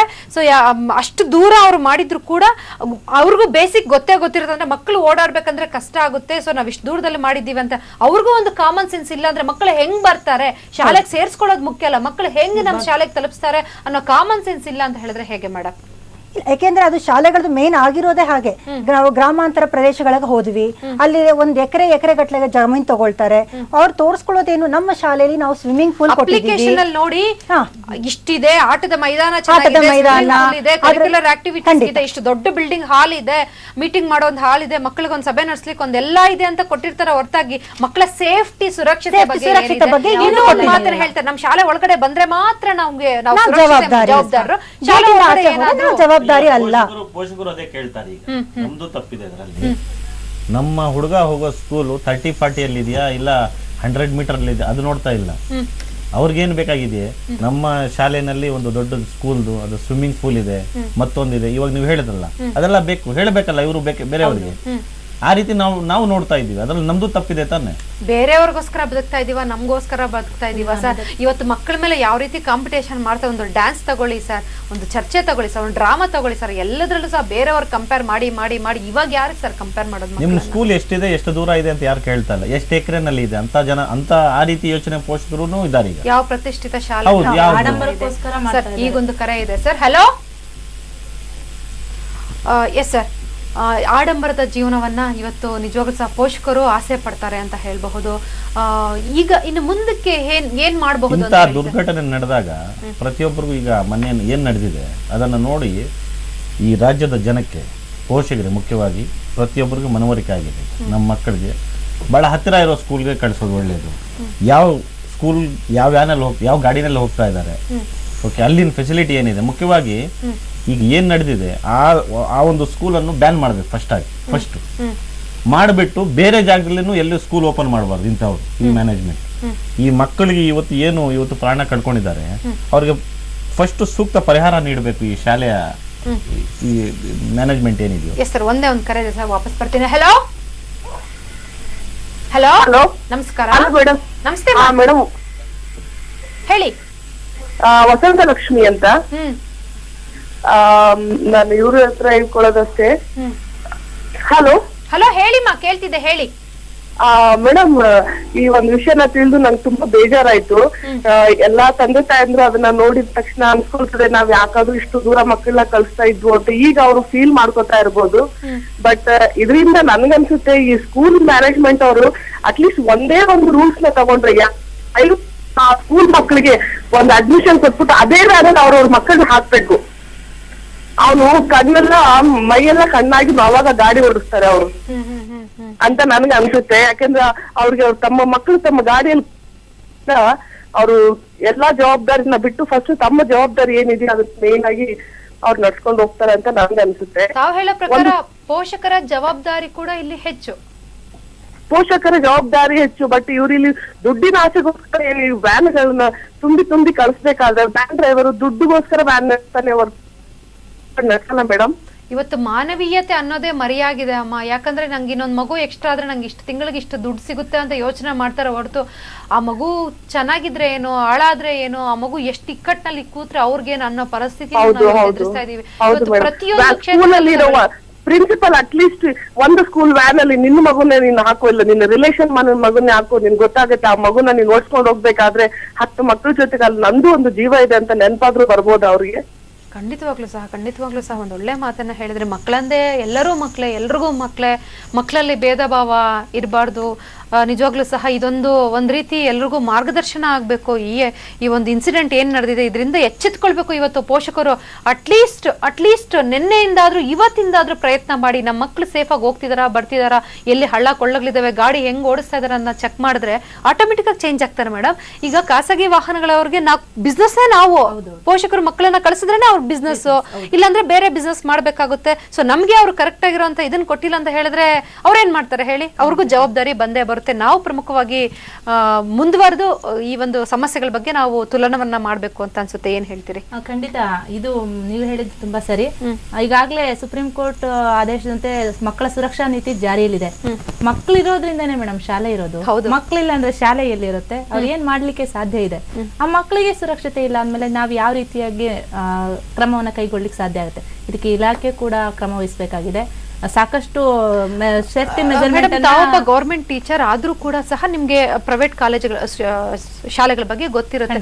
ಇದ್ರಲ್ಲಿ ಏನಾದ್ರು ರೂಲ್ಸ್ ರೆಗ್ಯುಲೇಷನ್ ಏನಾದ್ರು ಇದೆಯಾ ಮೇಡಮ್? ಏನಂದ್ರೆ ಈಗ ಪ್ರೈವೇಟ್ ಶಾಲೆಗಳಲ್ಲಿ ಈಗ ಖಾಸಗಿ ವಾಹನಗಳಲ್ಲಿ ಬರುವಂತ ಮಕ್ಕಳು ಅದೆಲ್ಲ ಲಿಸ್ಟ್ ಮಾಡ್ಕೊಂತಾರ, ಹೇಗೆ ಅದೇನಾದ್ರು ಜವಾಬ್ದಾರಿ? ಖಂಡಿತ ಇದೆ, ಜವಾಬ್ದಾರಿ ಇದೆ. ಖಾಸಗಿ ಶಾಲೆಯಿಂದ ಖಾಸಗಿ ವ್ಯಾನ್ ಅಲ್ಲಿ ಮಕ್ಕಳು ಬರ್ತಾ ಇದಾರೆ ಅಂದ್ರೆ ಆ ವ್ಯಾನ್ ಯಾರು, ಡ್ರೈವರ್ ಯಾರು, ಮಕ್ಕಳು ಎಷ್ಟು ಮಕ್ಕಳು ಆ ವ್ಯಾನಲ್ಲಿ ಬರ್ತವೆ ಅಂತ ಅವ್ರೆಲ್ಲಾನು ದಾಖಲೆನೆ ಇಟ್ಕೊಂಡಿರ್ಬೇಕು. ಒಂದು ದಿವಸ ಒಂದು ಮಗು ಬರ್ಲಿಲ್ಲ ಅಂದ್ರೆ ಅವ್ರು ಇನ್ಫಾರ್ಮ್ ಮಾಡ್ಬೇಕು. ವ್ಯಾನ್ ಡ್ರೈವರ್ ಯಾರು ಮಾಡ್ಬೇಕು ಅಥವಾ ಪೇರೆಂಟ್ಗೆ ಸ್ಕೂಲಿಂದನಾರು ಇನ್ಫಾರ್ಮ್ ಆಗ್ಬೇಕು. ಅದು ಒಂದು. ಜೊತೆಗೆ ಅವ್ರ ಸ್ಕೂಲ್ ವ್ಯಾನ್ಗೂ ಕೂಡ ಆಯಾ ಇರ್ಬೇಕು, ಇವರು ಅಲ್ಲಿರ್ತಕ್ಕಂತ ವಾಚ್ಮನ್ ಒಬ್ರು ಗಾಡಿಲಿ ಇರ್ಬೇಕು, ಡ್ರೈವರು ಕೂಡ ಅವ್ರ ಪೂರ್ತಿ ಅವ್ರ RC ಡಾಕ್ಯುಮೆಂಟ್ ಸರಿ ಇದೆಯಾ, ಡ್ರೈವರ್ ಎಷ್ಟು ವರ್ಷ ಎಕ್ಸ್ಪೀರಿಯನ್ಸ್ ಇರೋರು, ಅವರು ಕರೆಕ್ಟಾಗಿ ಗಾಡಿ ಓಡಿಸ್ತಾರ, ನೀವು ಹೇಳ್ದಾಗೆ GPS ಆಗಿರ್ಬೋದು, ಅದು ಇದೆಯಾ ಅನ್ನೋದು ಕರೆಕ್ಟಾಗಿ ನೋಡ್ಕೊಳ್ಳಿಕ್ಕೆ ಅವಕಾಶ ಇದೆ. ನಮ್ಮ ಇಲಾಖೆ ಕೂಡ ರೂಲ್ಸ್ ಮಾಡಿದೆ, ಆದ್ರೆ ಫಾಲೋ ಮಾಡ್ತಾ ಇಲ್ಲ. ಜೊತೆಗೆ ಇಲಾಖೆಯ ನಮ್ಮ ಅಧಿಕಾರಿಗಳು ಕೂಡ ನನ್ನ ಒಳಗೊಂಡಂತೆ ಕೂಡ ನಾವು ಸಾಕಷ್ಟು ಸಲ ಸ್ಕೂಲ್ಗಳಿಗೆ ಇನ್ಸ್ಪೆಕ್ಷನ್ ಅಂತ ಅದು ಇದು ಹೋಗ್ತಾ ಇರ್ತೀವಿ. ಆಗ ಒಂದು ಪತ್ರ ದಾಖಲಾತಿ ಮಾಡ್ಕೊಳ್ತೀವಿ, ಈ ಮೆಜರ್ಮೆಂಟ್ ಎಲ್ಲ ಅನುಸರಿಸಿದಾರ ನೋಡ್ತೀವಿ, ಒಂದು ರಿಪೋರ್ಟ್ ಎತ್ತಾಕ್ತಿವಿ ಅಷ್ಟೇ. ಸರ್ ಜೊತೆಗೆ ಅದನ್ನ ಫಾಲೋ ಅಪ್ ಆಗ್ಬೇಕಾಗಿದೆ, ಅದ್ರ ಮೇಲೆ ಕ್ರಮ ವಹಿಸ್ಬೇಕಾಗಿದೆ. ಸಾಕಷ್ಟು ಸಲ ಸೇಫ್ಟಿ ಮೆಜರ್ಮೆಂಟ್ ಅಂತ ಹೇಳಿ ನಾವೊಂದು ಪ್ರೋಗ್ರಾಮ್ ಮಾಡ್ತೀವಿ. ಸೇಫ್ಟಿ ಮೆಜರ್ಮೆಂಟ್ ಅಲ್ಲಿ ಗ್ರಿಲ್ಸ್ ಇದೆಯಾ ಶಾಲೆಯಲ್ಲಿ, ಆಯಾ ಇದಾರಾ, ಎಲ್ಲಾ ಕ್ಲಾಸ್ ರೂಮ್ಗೂ CCTV ಅಳವಡಿಸಿದಾರ, ಕ್ವಾಲಿಫೈಡ್ ಟೀಚರ್ಸ್ ಇದಾರಾ, ಸೊ ಅದೆಲ್ಲವೂ ಕೂಡ ನಾವು ನೋಡ್ತಾ ಹೋಗ್ತೀವಿ, ನೋಡ್ತೀವಿ, ರಿಪೋರ್ಟ್ ಆಗ್ತೀವಿ, ಬರ್ತೀವಿ. ಅದು ಏನ್ ಆಗ್ತಾ ಇದೆ ಅನ್ನೋದು ಬೇಕಾಗಿದೆ. ಇಲ್ಲೇನಂತ ಹೇಳಿದ್ರೆ ಶಾಲೆಗಳು ಮಾಡ್ತಾ ಇರ್ತಕ್ಕಂತ ಒಂದು ಏನೆಲ್ಲ ಒಂದು ಕೆಲಸಗಳನ್ನ ಮಾಡ್ತಾ ಇದೆಯೋ ಇದನ್ನೆಲ್ಲ ನೋಡ್ಕೊಂಡು ಈ RTA ಅಧಿಕಾರಿಗಳು ಕೂಡ ಹಿಂದೆ ಹೊಡಿತಾ ಇದ್ದಾರೆ. ಅದ್ರ ಬಗ್ಗೆ ಯಾವುದೇ ಕ್ರಮವನ್ನು ಕೂಡ ತಗೊಂತಾ ಇಲ್ಲ. ಯಾಕಂದ್ರೆ ಇವತ್ತು ಒಂದು ಒಳ್ಳೆ ತೀರ್ಪು ಸುಪ್ರೀಂ ಕೋರ್ಟ್ ಅವರು ಒಂದು ನಿಜವಾಗ್ಲೂ ಸಹ ಇವತ್ತು ಬಡ ಜನಕ್ಕೆ ಸಂಬಂಧಪಟ್ಟಂಗೆ ಒಳ್ಳೇದಾಗ್ಲಿ, ಎಲ್ಲರಿಗೂ ಒಂದೇ ಮಾದರಿ ಶಿಕ್ಷಣ ಸಿಗ್ಲಿ, ಎಲ್ಲರೂ ಸಮಾನರು ಮಕ್ಕಳು ಅಂತ ಹೇಳಿ ಒಂದು ಒಳ್ಳೆ ಒಂದು RTE ತಂದ್ರು. ಆದ್ರೆ RTE ನಲ್ಲೂ ಸಹ ಎಷ್ಟೋ ಒಂದು ಕೆಟ್ಟದಾಗಿ ವ್ಯವಹಾರ ನಡೀತಾ ಇದೆ ಅಂತ ಹೇಳಿದ್ರೆ ಅದ್ರ ಬಗ್ಗೆ ಕ್ರಮ ತೆಗೆದುಕೊಳ್ಳೋದಕ್ಕೆ ಈಗ ಹೇಗ್ ತಪ್ಪು ಮಾಡ್ತಾ ಇದ್ದೋ ಖಾಸಗಿ ಸಂಸ್ಥೆಗಳು ಅದ್ರ ಬಗ್ಗೆ ಕ್ರಮ ತೆಗೆದುಕೊಳ್ಳೋದು ಕೂಡ RT ಕೂಡ ಹಿಂದೇಟ್ ಆಗ್ತಿದೆ, ಅಂದ್ರೆ ಅಲ್ಲಿ ಕೂಡ ಭ್ರಷ್ಟಾಚಾರ ನಡೀತಾ ಇದೆ. ಖಂಡಿತ. ಜೊತೆಗೆ ನಮ್ಮ ಪೋಷಕರು ಎಚ್ಚೆತ್ಕೊಳ್ಬೇಕು. RT ಇಂದ ತಕ್ಷಣ ಗವರ್ಮೆಂಟ್ ಪ್ರೈವೇಟ್ ಶಾಲೆಗಳಲ್ಲಿ 25 ಸೀಟ್ 25% ಅಲಾಟ್ ಮಾಡಿದ್ದಾರೆ. ನನ್ ಮಗು ಆ ಶಾಲೆಗೆ ಹೋದ್ರೆ ಚೆನ್ನಾಗಿ ಓದುತ್ತೆ. ಅದೇ RT ನಲ್ಲಿ ಸರ್ಕಾರಿ ಶಾಲೆಗೂ ಅಲಾಟ್ ಮಾಡಿದ್ದಾರೆ. RT ನಲ್ಲಿ ಮಗು ಅಡ್ಮಿಷನ್ ಆಗ್ಬೋದು. ಅಲ್ಲಿ ನನ್ನ ಒಂದು ಕಳಕಳಿ ಪೋಷಕರಲ್ಲಿ ಅಂದ್ರೆ ನೀವ್ ಏನು ಜವಾಬ್ದಾರಿ ತಗೊಳ್ತಿರೋ ಮಕ್ಕಳ ಮೇಲೆ, ನಿಮ್ ಮಕ್ಕಳನ್ನ ಹತ್ರ ಇರುವಂತ ಶಾಲೆಗಳಿಗೆ ಕಳಿಸಿ, ಅಲ್ಲಿ ನಿಮ್ಮ ಜವಾಬ್ದಾರಿನ ತೋರಿಸಿ. ಖಂಡಿತ ಪೋಷಕರ ಕಮಿಟಿ ಇದೆ, ಹೋಗಿ ಮಾತಾಡಿ ಮಕ್ಕಳಿಗೆ ಏನ್ ಸಮಸ್ಯೆ ಆಗುತ್ತೆ ಕುತ್ಕೊಂಡು ಬಗೆಹರಿಸಿ. ಯಾಕೆ ಎಲ್ಲಾ ಶಾಲೆಗಳು ಉನ್ನತ ಮಟ್ಟಕ್ಕೆ ಏರಲ್ಲ? ಪೋಷಕರು ಪಾತ್ರ ಅಲ್ಲಿ ಬಹಳ ಮುಖ್ಯ ಮೇಡಮ್. ಒಂದ್ ಯಾವುದೇ ಮಗು ಕಲಿಕೆ ಆಗಿರ್ಬೋದು, ಸೇಫ್ಟಿ ಆಗಿರ್ಬೋದು, ಎರಡರೂ ಬಗ್ಗೆ ಸ್ಕೂಲ್ ಜವಾಬ್ದಾರಿ ಎಷ್ಟೇ ಇದೆಯೋ ಅದರ 2ರಷ್ಟು ಪೋಷಕರ ಜವಾಬ್ದಾರಿ ಇದೆ. ಹಿಂದೆ ಬಿದ್ರು ಪೋಷಕರು ಅಂದ್ರೆ ಖಂಡಿತ ಆ ಶಾಲೆ ಉನ್ನತ ಮಟ್ಟಕ್ಕೆ ಇರುತ್ತೆ. ಪೋಷಕರ ಕೈಲಿದೆ ಶಾಲೆಯನ್ನ ಬೀಳ್ಸೋದು ಇಳಿಸೋದು ಪೋಷಕರ ಕೈಲಿದೆ. ಪ್ರೈವೇಟ್ ಶಾಲೆಗಳನ್ನ ನಾವು ದೂಷಿಸೋದು ತಪ್ಪು, ಯಾಕೆಂದ್ರೆ ಅವ್ರ ದುಡ್ಡಿಗೋಸ್ಕರನೇ ಮಾಡಿರೋದು ಶಾಲೆನ. ಅದಕ್ಕೋಸ್ಕರ ಮಾಡಿದ್ರೆ ಅವ್ರ ಫೀಸ್ ಏನಿದೆ ಎಲ್ಲಾ ಇನ್ಫ್ರಾಸ್ಟ್ರಕ್ಚರ್ ನ ತೋರಿಸ್ತಾರೆ. ಸ್ವಿಮ್ಮಿಂಗ್ ಪೂಲ್ ಇದೆ, ಲ್ಯಾಬ್ ಇದೆ, ಸ್ಮಾರ್ಟ್ ಕ್ಲಾಸ್ ಮಾಡ್ತೀವಿ, ಎಲ್ಲ ತೋರಿಸ್ತಾರೆ. ನಾವು ಹೋಗಿ ಬೀಳ್ತೀವಿ ಹಳ್ಳಕ್ಕೆ. ನಮ್ಮ ಮಕ್ಕಳನ್ನ ಅಲ್ಲಿಗೆ ಹೋಗ್ಬೇಕು, ನಮ್ಮ ಮಕ್ಕಳಿಗೆ ಕಲಿಬಹುದು. ಯಾಕೆ ಒಂದು ಪ್ರೈವೇಟ್ ಶಾಲೆ ಆಗ್ಲಿ, ಏಡೆಡ್ ಶಾಲೆ ಆಗ್ಲಿ, ಸರ್ಕಾರಿ ಶಾಲೆ ಆಗ್ಲಿ, ಯಾಕೆ ಆ ಶಾಲೆಗಳ ಬಗ್ಗೆ ನನ್ನ ಮನೆ ಹತ್ರ ಇದೆ, ಆ ಶಾಲೆಗೆ ಅಲ್ಲಿ ಹೋಗ್ಲಿ. ಈಗ ಸರ್ಕಾರ ಈ ಸೌಲಭ್ಯ ಕೊಡ್ತಾ ಇದೆ, ನೀವ್ಯಾಕೆ ಕೊಡಲ್ಲ ಅಂತ ಕೇಳಿ ಸರ್ಕಾರಿ ಶಾಲೆಗೆ ಬಂದ್ ಮಕ್ಕಳನ್ನ. ಖಂಡಿತ ಪೇರೆಂಟ್ ನ ಕೇಳಿ. ಇನ್ನ ಪೂರ್ಣಿಮಾ ದಾಸ್ ಅವರ, ಈಗ ನಾವು ಮನೆ ಪಕ್ಕದಲ್ಲಿ ಕೂಡ ಒಂದು ಗವರ್ಮೆಂಟ್ ಸ್ಕೂಲ್ ಇದೆ ಅಂತ ಹೇಳಿದ್ರೆ ನಾವು ಸೇರ್ಸೋದಿಲ್ಲ. ಸೊ ಅಂತ ಪರಿಸ್ಥಿತಿಯಲ್ಲಿ ಇವತ್ತು ಪೋಷಕರಿದ್ದಾರೆ. ಯಾಕೆ ಈ ಮನಸ್ಥಿತಿ ಉಂಟಾಗಿದೆ ಅಂತ ತಾವು ಹೇಳ್ತೀರಿ? ಯಾಕಂದ್ರೆ ಆ ಪೋಷಕರಿಗೂ ಗೊತ್ತು, ಸರ್ಕಾರಿ ಶಾಲೆಗಳಲ್ಲಿ ಓದಂತ ಮಕ್ಕಳು ಕೂಡ ಬಹಳಷ್ಟೊಂದು ಸಾಧನೆಯನ್ನ ಮಾಡಿದಾರಂತ ಗೊತ್ತಿದ್ರು ಕೂಡ ಯಾಕೆ ಸೇರ್ಸಲ್ಲ? ಬರೀ ಪ್ರತಿಷ್ಠೆನಾ, ಒಣ ಪ್ರತಿಷ್ಠೆನಾ? ಖಂಡಿತ. ಯಾಕೆ ಅಂದ್ರೆ 4 ಜನದ ಮಧ್ಯ ಈಗಿನ ಹೇಗಾಗಿದೆ ಅಂದ್ರೆ ಲೇಡೀಸ್ 4 ಜನ ಕೂತ್ಕೊಂಡ್ರೆ ನಿನ್ನ ಮಗ ಯಾವ ಸ್ಕೂಲ್ ಓದ್ತಾ ಇದ್ದಾನೆ, ಹೌದಾ ಅಂತ ಸ್ಕೂಲ, ನನ್ ಮಗ ಹೌದಾ ಅದಕ್ಕಿಂತ ಸ್ವಲ್ಪ ಒಳ್ಳೆ ಸ್ಕೂಲಲ್ಲಿ ನನ್ನ ಮಗ ಓದ್ತಾನೆ. ಯಾಕೆಂದ್ರೆ ಅವ್ರಿಗೆ ಹಾಗೆ ಆಗಿದೆ, ಮಕ್ಕಳಿಗೆ ಹೇಗ್ ಓದ್ತಾ ಇದ್ದಾರೆ ಅನ್ನೋದು ಇಂಪಾರ್ಟೆಂಟ್ ಆಗಿಲ್ಲ, ಯಾವ ಶಾಲೆಯಲ್ಲಿ ಓದ್ತಾ ಇದ್ದಾರೆ. ಅದು ಮನೆ ಪಕ್ಕದಲ್ಲಿರೋ ಶಾಲೆ ಆದ್ರೆ ಅದು ಇರೋ ಕಳಪೆ. ಎಲ್ಲೋ ದೂರದಲ್ಲಿ ಒಂದು 20 ಕಿಲೋಮೀಟರ್ ದೂರದಲ್ಲಿ ಇರುವಂತ ಇಂಟರ್ನ್ಯಾಷನಲ್ ಸ್ಕೂಲ್ ಅಂತ ಏನ್ ಬ್ರಾಂಡಿಂಗ್ ಕೊಟ್ಬಿಡ್ತಾರೆ. ಎಲ್ಲಾ ಓದ್ಸೋ ಎಲ್ಲ ಲೋಕಲ್ ಟೀಚರ್ಸ್, ಯಾರು ಇಂಟರ್ನ್ಯಾಷನಲ್ ಟೀಚರ್ಸ್ ಬಂದಲ್ಲಿ ಏನ್ ಓದಿಸ್ತಾ ಇಲ್ಲ. ಸೊ ಪ್ರತಿ ಒಂದು ಚಾನೆಲ್ಗಳಲ್ಲಿ ಅಡ್ವರ್ಟೈಸಿಂಗ್, ಶಾಲಾ ವಾಹನ ಕೊಡ್ತಿದೀವಿ, ಅದು ಮಾಡ್ತಾ ಇದೀವಿ, ಇದು ಮಾಡ್ತಾ ಇದೀವಿ ಅಂತ ಹೇಳಿ ಅಡ್ವರ್ಟೈಸಿಂಗ್ ಕೊಟ್ಟು ಇವ್ರುಗಳಿಗೆ ಏನಾಗಿದೆ, ತಂದೆ ತಾಯಿಯರಿಗೆ ಒಂಥರ ಬ್ಲಾಕ್ ಮ್ಯಾಜಿಕ್ ಮಾಡ್ದಾಗ ಮಾಡಿರೋದು ಈ ಶಾಲೆ ಅಡ್ವರ್ಟೈಸಿಂಗ್ ಏನಿದೆ ಏಜೆನ್ಸೀಸ್. ಸೊ ಹಾಗಾಗಿ ಅವ್ರ ಮೇನ್ ಪೇರೆಂಟ್ಸ್ ಒಂದು ಮನೋಸ್ಥಿತಿ ಏನಿದೆ, ನನ್ನ ಮಗ ದೂರದಲ್ಲಿರೋ ಶಾಲೆನಲ್ಲೇ ಹೋಗಬೇಕು, ಮನೆ ಪಕ್ಕದಲ್ಲಿರೋದು ಬೇಡ ಅನ್ನೋದು. ಆಮೇಲೆ ಇನ್ನೂ ಒಂದೇನಾಗುತ್ತೆ, ಮನೆ ಪಕ್ಕದಲ್ಲಿರೋ ಶಾಲೆ ತುಂಬಾ ಚೆನ್ನಾಗಿರ್ಬೋದು, ಆದ್ರೆ ಅವ್ರಿಗೇನು ಅಂದ್ರೆ ಇದು ಸ್ಟೇಟ್ ಸಿಲೆಬಸ್, CBSE, ICSE ಈ ತರ ಎಲ್ಲ ಇದು ವ್ಯತ್ಯಾಸಗಳಾಗಿರೋದ್ರಿಂದ ಮಕ್ಕಳಿಗೆ ಫಸ್ಟ್ ಪೇರೆಂಟ್ಸ್ ಒಂದು 10 ಜನ ಹತ್ರ ಕೇಳ್ತಾರೆ, ನಮ್ಮ ಮಗುನ ಯಾವ ಶಾಲೆಗೆ ಹಾಕಿದ್ರೆ ಚೆನ್ನಾಗಿರುತ್ತೆ ಅಂತ. ಅದೇ ಯಾವ ಗಾಡಿ ಚೆನ್ನಾಗಿದೆ, ಯಾವ ಡ್ರೈವರ್ ಚೆನ್ನಾಗಿ ಓಡಿಸ್ತಾನೆ, ಯಾವ ಡ್ರೈವರ್ ಸೇಫ್ಟಿ ಇದೆ, ಯಾವ ಡ್ರೈವರ್ ಕುಡಿಯೋದಿಲ್ಲ, ಯಾವ್ದು ಏನು ಬ್ಯಾಡ್ ಹ್ಯಾಬಿಟ್ಸ್ ಇಲ್ಲ, ಅದು ಯಾಕೆ ವಿಚಾರ ಮಾಡ್ತಾ ಇಲ್ಲ ಪೇರೆಂಟ್ಸ್. ಮಗು 1ನೇ ಕ್ಲಾಸ್ ಇರೋ ಮಗುನೇ ಫಸ್ಟ್ ರ್ಯಾಂಕ್ ಬರ್ಬೇಕಂತ ಯೋಚನೆ ಮಾಡುವಂತ ಪೋಷಕರು ನಾವ್ ಎಲ್ಲೇ ಮೇಡಮ್ ಸೇಫ್ಟಿ ಬಗ್ಗೆ ಮಾತನಾಡ್ತೀವಿ. ವಾಪಸ್ ಬರ್ತೀನಿ, ಈಗ ಒಂದೇ ಒಂದ್ ಕರೆ ಇದೆ. ಹಲೋ ಹಲೋ, ನಮಸ್ಕಾರ. ನಮಸ್ತೆ ಮೇಡಮ್. ನಮಸ್ತೆ, ನಾನು ಶಿವಮೊಗ್ಗದಿಂದ ಸುಜಾತ ಅಂತ ಮಾತಾಡ್ತಾ ಹೇಳಿ ಇದ್ದೀನಿ. ಮೇಡಮ್, ಹೇಳಿ ಮೇಡಮ್. ಒಳ್ಳೆದು ಇದ್ರನ್ನ ಮಾಡಿ ನಿನ್ನೆಯಿಂದ ನಂಗೆ ನೋಡಿ ನಂಗೆ ನಿಜವೂ ನನ್ಗೆ ತುಂಬಾ ದುಃಖ ಆಯ್ತು. ಮಕ್ಕಳು ಹಾಗಿದ್ರೆ ಇದೇ ವಿಚಾರದಲ್ಲಿ ಮೇಡಮ್ ನೀವ್ ಹೇಳಿದಾಗ ನಮ್ಮ ಮನೆ ಹತ್ರನೇ ಒಂದು ಶಾಲೆ ಇತ್ತು ನನ್ನ ಓದುವಾಗ. ನನ್ ಮಗ 2ನೇ ಕ್ಲಾಸ್ 3ನೇ ಕ್ಲಾಸ್ ಅಲ್ಲಿ ಇರುವಾಗ, ಅವ್ರು ಕ್ರಿಶ್ಚಿಯನ್ ಶಾಲೆ. ಅವ್ರು ಹೇಳ್ತಾ ಇದ್ರು, ನೀವು ಯಾಕೆ ಈ ತರ ಪಾರ್ಶಾಲಿಟಿ ಮಾಡ್ತೀರಾ, ಮಕ್ಕಳ ಪೇರೆಂಟ್ಸ್ ಅಂತ ಹೇಳಿದ ತಕ್ಷಣ ಅವ್ರ ಮಕ್ಳನ್ನ ಮಾತ್ರ ಕೇಳ್ಬೇಕು, ಬೇರೆ ಮಕ್ಳಿಗೆ ತೊಂದರೆ ಆಗ್ತಿದೆ ಅಂತ ಕೇಳೋ ಹಾಕಿಲ್ವಾ? ಖಂಡಿತ ಮಾಡೋದು. ಅದಕ್ಕೆ ಕೇಳಿದಕ್ಕೆ ಎಲ್ಲಿ ತನಕ ಹೋಯ್ತು ಅಂದ್ರೆ ಮೇಡಮ್, ನಿಮ್ ಮಗನಿಗೆ ಏನಾದ್ರು ತೊಂದರೆ ಆಗಿದ್ಯಾ ಇದರಿಂದ ಅಂತ ಕೇಳಿದ್ರು. ಅವಾಗ ನಾನ್ ಸ್ವಲ್ಪ ಜೋರಾಗ್ಬಿಟ್ಟು, ನೋಡಿ ಪೇರೆಂಟ್ಸ್ ಅಂತ ಹೇಳಂದ್ರೆ ಎಲ್ಲಾ ಮಕ್ಳನ್ನೇ ನೋಡ್ಕೊಳ್ಬೇಕು, ಎಲ್ಲಾ ಮಕ್ಳಿಗೂ ಒಂದೇ ರೀತಿಯ ಇದನ್ನ ಕೊಡ್ಬೇಕು ನೀವು. ಹಾಗೆ ಕೇಳೋ ಹಕ್ಕು ಎಲ್ಲರಿಗೂ ಇರುತ್ತೆ. ಬಟ್ ಯಾವ ಪೇರೆಂಟ್ಸ್ ಕೂಡ ನನ್ನ ಹೆಲ್ತ್ಗೆ ಬರ್ಲಿಲ್ಲ ಮೇಡಮ್. ನಾನು ಒಬ್ಳೆ ಅವರಲ್ಲಿ ಜಟಾಪಟಿ ಮಾಡಿ ಕೊನೆಗೆ ಲಾಸ್ಟ್ ಎಲ್ಲಿ ತನಕ ಬಂತಂದ್ರೆ ನಾನು ಆ ಶಾಲೆಯಿಂದ ತೆಗೆದೆ ಮಗನ, ನಾನೊಂದು ಗವರ್ಮೆಂಟ್ ಶಾಲೆಗೆ ಹಾಕಿದೆ. ಅಲ್ಲ ಇವತ್ತು ಚೆನ್ನಾಗಿದ್ದಾನೆ ಬಿಡಿ, ನನ್ ಮಗ ಓದ್ತಾನೆ. ಆದ್ರೆ ಅಲ್ಲಿ ಹೇಗಾಗುತ್ತೆ ನನ್ನ ಕೇಳಲಿಕ್ಕೆ ಹೋದ ಪೇರೆಂಟ್ಸ್ ಕೆಟ್ಟವ್ರು ಮೇಡಮ್. ನಾನು ಕೊನೆ ಕೇಳಿದೆ, ನೀವ್ ಹೇಳಿದ ಹಾಗೆ ನಾವು ಪೇರೆಂಟ್ಸ್ ಮಕ್ಕಳನ್ನ ಕಳಿಸ್ತಾ ಇದ್ದ, ನಿಮ್ಮ ಸ್ಕೂಲ್ ಎಲ್ಲಿಂದ ನಡೆಯುತ್ತೆ ಅಲ್ವಾ? ನಾವು ಪೇರೆಂಟ್ಸ್ ಮಕ್ಕಳನ್ನ ಕಳ್ಸಿದ್ರೆ ತಾನೇ ನಿಮ್ ಶಾಲೆ ನಡೆಯೋದು ಅಂತ ಕೇಳಿದ್ರು. ನೀವೇನ್ ಮಾಡ್ಕೊಳ್ತೀರಾ ಮಾಡ್ಕೊಳ್ಳಿ ಹೀಗೆ ಅಂದ್ರೆ ಮೇಡಮ್. ಅಲ್ಲಿ ನಮ್ಗೆ ನೀವ್ ಏನ್ ಮಾಡ್ಕೊಳ್ತೀರಾ ಮಾಡ್ಕೊಳ್ಳಿ. ಯಾವ ಪೇರೆಂಟ್ಸ್ ಕೂಡ ನಮ್ಮ ಜೊತೆಗೆ ಬರ್ಲಿಲ್ಲ. ಅದಕ್ಕೆ ಲೆಕ್ಕ ಹಾಕಿ ನಾವು ಪ್ರೈವೇಟ್ ಶಾಲೆ ಗವರ್ಮೆಂಟ್ ಶಾಲೆ ಅಲ್ಲಿ ಒಬ್ಬರ ಮೇಡಮ್ ಹೇಳಿದ್ರಲ್ಲ, ಪೇರೆಂಟ್ಸ್ ಶಾಲೆಯಲ್ಲಿ ಮಕ್ಕಳನ್ನ ಟೀಚರ್ಸ್ ಎಲ್ಲರೂ ಫಾಲೋ ಮಾಡ್ಲಿಕ್ಕೆ ಹೋದಾಗ ನಮ್ಮಂತ ಪೇರೆಂಟ್ಸ್ ಬೆಲೆ ಇಲ್ಲ ಮೇಡಮ್ ಇಲ್ಲಿ. ಖಂಡಿತ ಖಂಡಿತ. ಮತ್ತೆ ಇಲ್ಲ ಏನ್ ಹೇಳ್ತಾರೆ ಅಂದ್ರೆ ಪ್ರೈವೇಟ್ ಶಾಲೆ ನೀವು ಕಂಪಲ್ಸರಿ ನಮ್ ಶಾಲೆ ಬಸ್ಸಲ್ಲೇ ಕಳಿಸ್ಬೇಕು, ಅದು ಕಂಪಲ್ಸರಿ ಹೇಳ್ತಾರೆ. ನೀವು ನಮ್ ಶಾಲೆ ಬಸ್ಸಲ್ಲೇ ಕಳಿಸ್ಬೇಕು, ಮತ್ತೆ ಬೇರೆ ಇದೆಲ್ಲ ಕಳಿಸೋ ಹಾಗಿಲ್ಲ, ನಿಮ್ಮ ವೆಹಿಕಲ್ ಅಲ್ಲಿ ಬರೋ ಹಾಗಿಲ್ಲ, ಸೈಕಲ್ ಅಲ್ಲಿ ಕಳಿಸೋ ಹಾಗಿಲ್ಲ ಆಗಿಲ್ಲ. ಎಸ್ ಮೇಡಮ್, ಧನ್ಯವಾದಗಳು ಕರೆ ಮಾಡಿದ್ದಕ್ಕೆ. ಸರ್, ಅವ್ರು ಹೇಳೋ ಪ್ರಕಾರ ಏನಂತ ಹೇಳಿದ್ರೆ, ಅವ್ರೇನೋ ಹೋರಾಟ ಮಾಡೋಕೆ ಹೋದ್ರು ಕೂಡ ಇವತ್ತು ನಿಮ್ಮ ಮಗುಗಾಗಿದೆಯಾ ನಿಮಗಾಗಿದೆಯಾ ಅಂತ ಕೇಳ್ತಾರ ಹೊರತಾಗಿ ಇವತ್ತು ಜನಗಳ ಒಂದು ಮನಸ್ಥಿತಿ ಹೆಂಗಾಗ್ಬಿಟ್ಟಿದೆ, ನಾನು ನಾನು ನಾನು ನಾನು ನಾನು ಅನ್ನೋದೇ ಆಗ್ಬಿಟ್ಟಿದೆ ಸರ್. ನಾವು ಅನ್ನೋ ಪದನೇ ಅನ್ನೋದು ಅಂದ್ಕೊಂಡ್ಬಿಟ್ರೆ ನಾವು ಇಲ್ಲ ಅಂದ್ರೆ ಏನಕ್ಕೆ ಮೇಡಮ್? ಮಾನವೀಯತೆ ಇಲ್ಲ ಅಂತ ಅವ್ರು ಹೇಳಿದ್ರು. ಮಾನವೀಯತೆ ಅನ್ನೋದು ನಮ್ಮ ಭಾರತ ದೇಶದಲ್ಲಿ, ನಮ್ಮ ರಾಜ್ಯದಲ್ಲಿ ಯಾವತ್ತು ಇಲ್ದಂಗೆ ಆಗುತ್ತೋ ಅವತ್ತು ಈ ವಿಶ್ವನ ಇರೋದಕ್ಕೆ ಸಾಧ್ಯ ಇದೆ. ನಿನ್ನೆ ಈ ಘಟನೆ ನಮ್ದು. ಎಸ್ ಸರ್, ನಿನ್ನೆ ಈ ಘಟನೆ ನಡೆದಿದೆ ಅಲ್ಲ ಸರ್, ಎಷ್ಟು ಜನ ಪೋಷಕರು ಎಚ್ಚೆತ್ಕೊಂಡಿದ್ದಾರೆ? ಬಹಳಷ್ಟು ಅವೇರ್ನೆಸ್ ಬಂದಿದೆ ಮೇಡಮ್, ಬಹಳಷ್ಟು ಜನರಿಗೆ.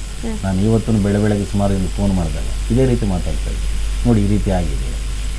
ಈಗ ನಮ್ಮ ಮೇಡಮ್ ಅವ್ರು ಹೇಳ್ದಂಗೆ ಸರ್ಕಾರಿ ಶಾಲೆನಲ್ಲಿ ಓದ್ಬಿಟ್ಟು ಯಾರು ಬುದ್ಧಿವಂತರೇ ಆಗಿಲ್ಲ ಅಂತ ಹೇಳೋದು. ಈಗ ಎಲ್ರು ಪ್ರೈವೇಟ್ ಅಲ್ಲೇ ಓದ್ಬೇಕು, ನಾರಾಯಣಲ್ಲೇ ಓದ್ಬೇಕು. ಈಗ ಏನಾಗ್ಬಿಟ್ಟಿದೆ, ಈ ದುಡ್ಡು ಮಾಡೋದಕ್ಕೆ ಬೇಗ ಮಾಡ್ಬೇಕಂದ್ರೆ ಎಜುಕೇಶನ್ ಈ ಶಾಲೆ ಮಾಡಿ ಅಂತ, ಸ್ಕೂಲ್ ಮಾಡಿ ದುಡ್ಡು ಮಾಡಬೇಕು ಅಂತ. ಸರ್, ಒಂದೇ ಒಂದು ಮಾತು ಹೇಳ್ತೀನಿ ಸರ್. ಒಂದು ಸಮಯದಲ್ಲಿ ಹೇಳ್ತಿದ್ರು ಸರ್ಕಾರಿ ಶಾಲೆಗಳಲ್ಲಿ ಕುರಿ ಮಂದೆ ತರ ಮಕ್ಕಳನ್ನ ತುಂಬಿರ್ತಾರೆ ಅಂತ ಹೇಳ್ತಿದ್ರು. ಇವಾಗ ಉಲ್ಟಾ ಸರ್, ಖಾಸಗಿ ಶಾಲೆಗಳಲ್ಲಿ ಕುರಿ ಮಂದೆ ತರ ತುಂಬಿದ್ದಾರೆ, ಸರ್ಕಾರಿ ಶಾಲೆಯಲ್ಲಿ ಮಕ್ಕಳು ಕಮ್ಮಿ ಇದ್ದಾರೆ.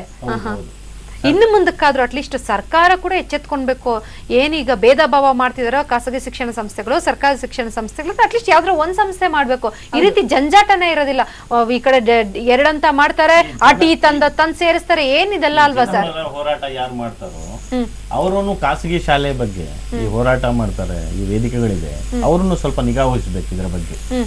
ಈ ಅಕ್ಕಪಕ್ಕದಲ್ಲಿ ಸ್ಕೂಲು ಏನ್ ನಡೀತಾ ಇದೆ, ಪ್ರೈವೇಟ್ ಸ್ಕೂಲ್ಸ್ ಯಾವ ವೆಹಿಕಲ್ ಅಲ್ಲಿ ಬರ್ತಾ ಇದ್ದಾರೆ ಮಕ್ಕಳಿಗೆ, ಅಲ್ಲಿ ಏನ್ ಅನಾನುಕೂಲ ಇದೆ, ಜನರಲ್ಲಿ ಒಂದು ಜಾಗೃತಿ ಅನ್ನೋದು ಮೂಡಿಸೋದಕ್ಕೆ ಒಂದು ಸಾಧ್ಯ ಆದ್ರೆ ಇಂಥ ದುರ್ಘಟನೆ ನಡೆಯೋದಕ್ಕೆ ತಡೆಗಟ್ಟಬಹುದು. ಎಸ್. ಇನ್ನ ಪೂರ್ಣಿಮಾ ಮೇಡಮ್, ಈಗ ಯಾವುದೋ ಒಂದು ಶಾಲೆಯಲ್ಲಿ ಒಂದು ಅತ್ಯಾಚಾರ ಏನೋ ಆಗ್ಬಿಡ್ತು, ಸೆಕ್ಷುವಲ್ ಹರಾಸ್ಮೆಂಟ್ ಏನೋ ಆಗ್ಬಿಡ್ತು, ಆಗ್ಬಾರ್ದು, ಯಾವ ಶಾಲೆಯಲ್ಲೂ ಆಗ್ಬಿಡ್ತು ಅಂದ ತಕ್ಷಣ ಎಲ್ಲಾ ಒಂದು ಸಂಘಟನೆಗಳು ಎಷ್ಟೊಂದು ಪ್ರೆಷರ್ ಹಾಕ್ತಾರಂದ್ರೆ ಅಷ್ಟೊಂದು ಜಟಾಪಟಿ ನಡೆಯುತ್ತೆ, ಏನೇನೋ ಮಾಡ್ತಾರೆ. ಈ ರೀತಿ ಆಕ್ಸಿಡೆಂಟ್ಸ್, ಅಪಘಾತಗಳಾದಂತ ಸಂದರ್ಭದಲ್ಲಿ ಇದೇನು ಮೊದಲೇದಲ್ಲ, ಇದೆ ಈ ರೀತಿ ಅಪಘಾತ ನಮ್ಮ ಬೆಂಗಳೂರಲ್ಲಿ ಜಾಸ್ತಿ ಆಗುತ್ತೆ. ಈ ಹಿಂದೆನೋ ಇಬ್ಬರು ಮಕ್ಕಳು ಅಲ್ಲ ಸರ್, ಇಬ್ಬರು ಮಕ್ಕಳು ಸತ್ತೋದ್ರಲ್ಲ ಸರ್, ಸ್ಕೂಲಿಗೆ ಹೋಗುವಂತ ಒಂದು 2-3 ದಿನದ ಹಿಂದೆ. ನಮ್ಮ ಬೆಂಗಳೂರಲ್ಲಿ ಸುಮಾರು ಬೀಳ್ತಾರೆ, ಎದ್ದೇಳ್ತಾರೆ, ಸದ್ಯ ಸಾವಾಗಿಲ್ಲ ಅಂದ್ರೆ ಸಾಕು. ಇದ್ರ ಬಗ್ಗೆ ಯಾಕೆ ಸಂಘ ಸಂಸ್ಥೆಗಳು ಮುಂದುವರಿತಾ ಇಲ್ಲ? ಖಂಡಿತ ಎಲ್ಲಾ ಸಂಘ ಸಂಘಟನೆಗಳನ್ನು ಇದ್ರ ಬಗ್ಗೆ ಧ್ವನಿ ಎತ್ತಿದೆ.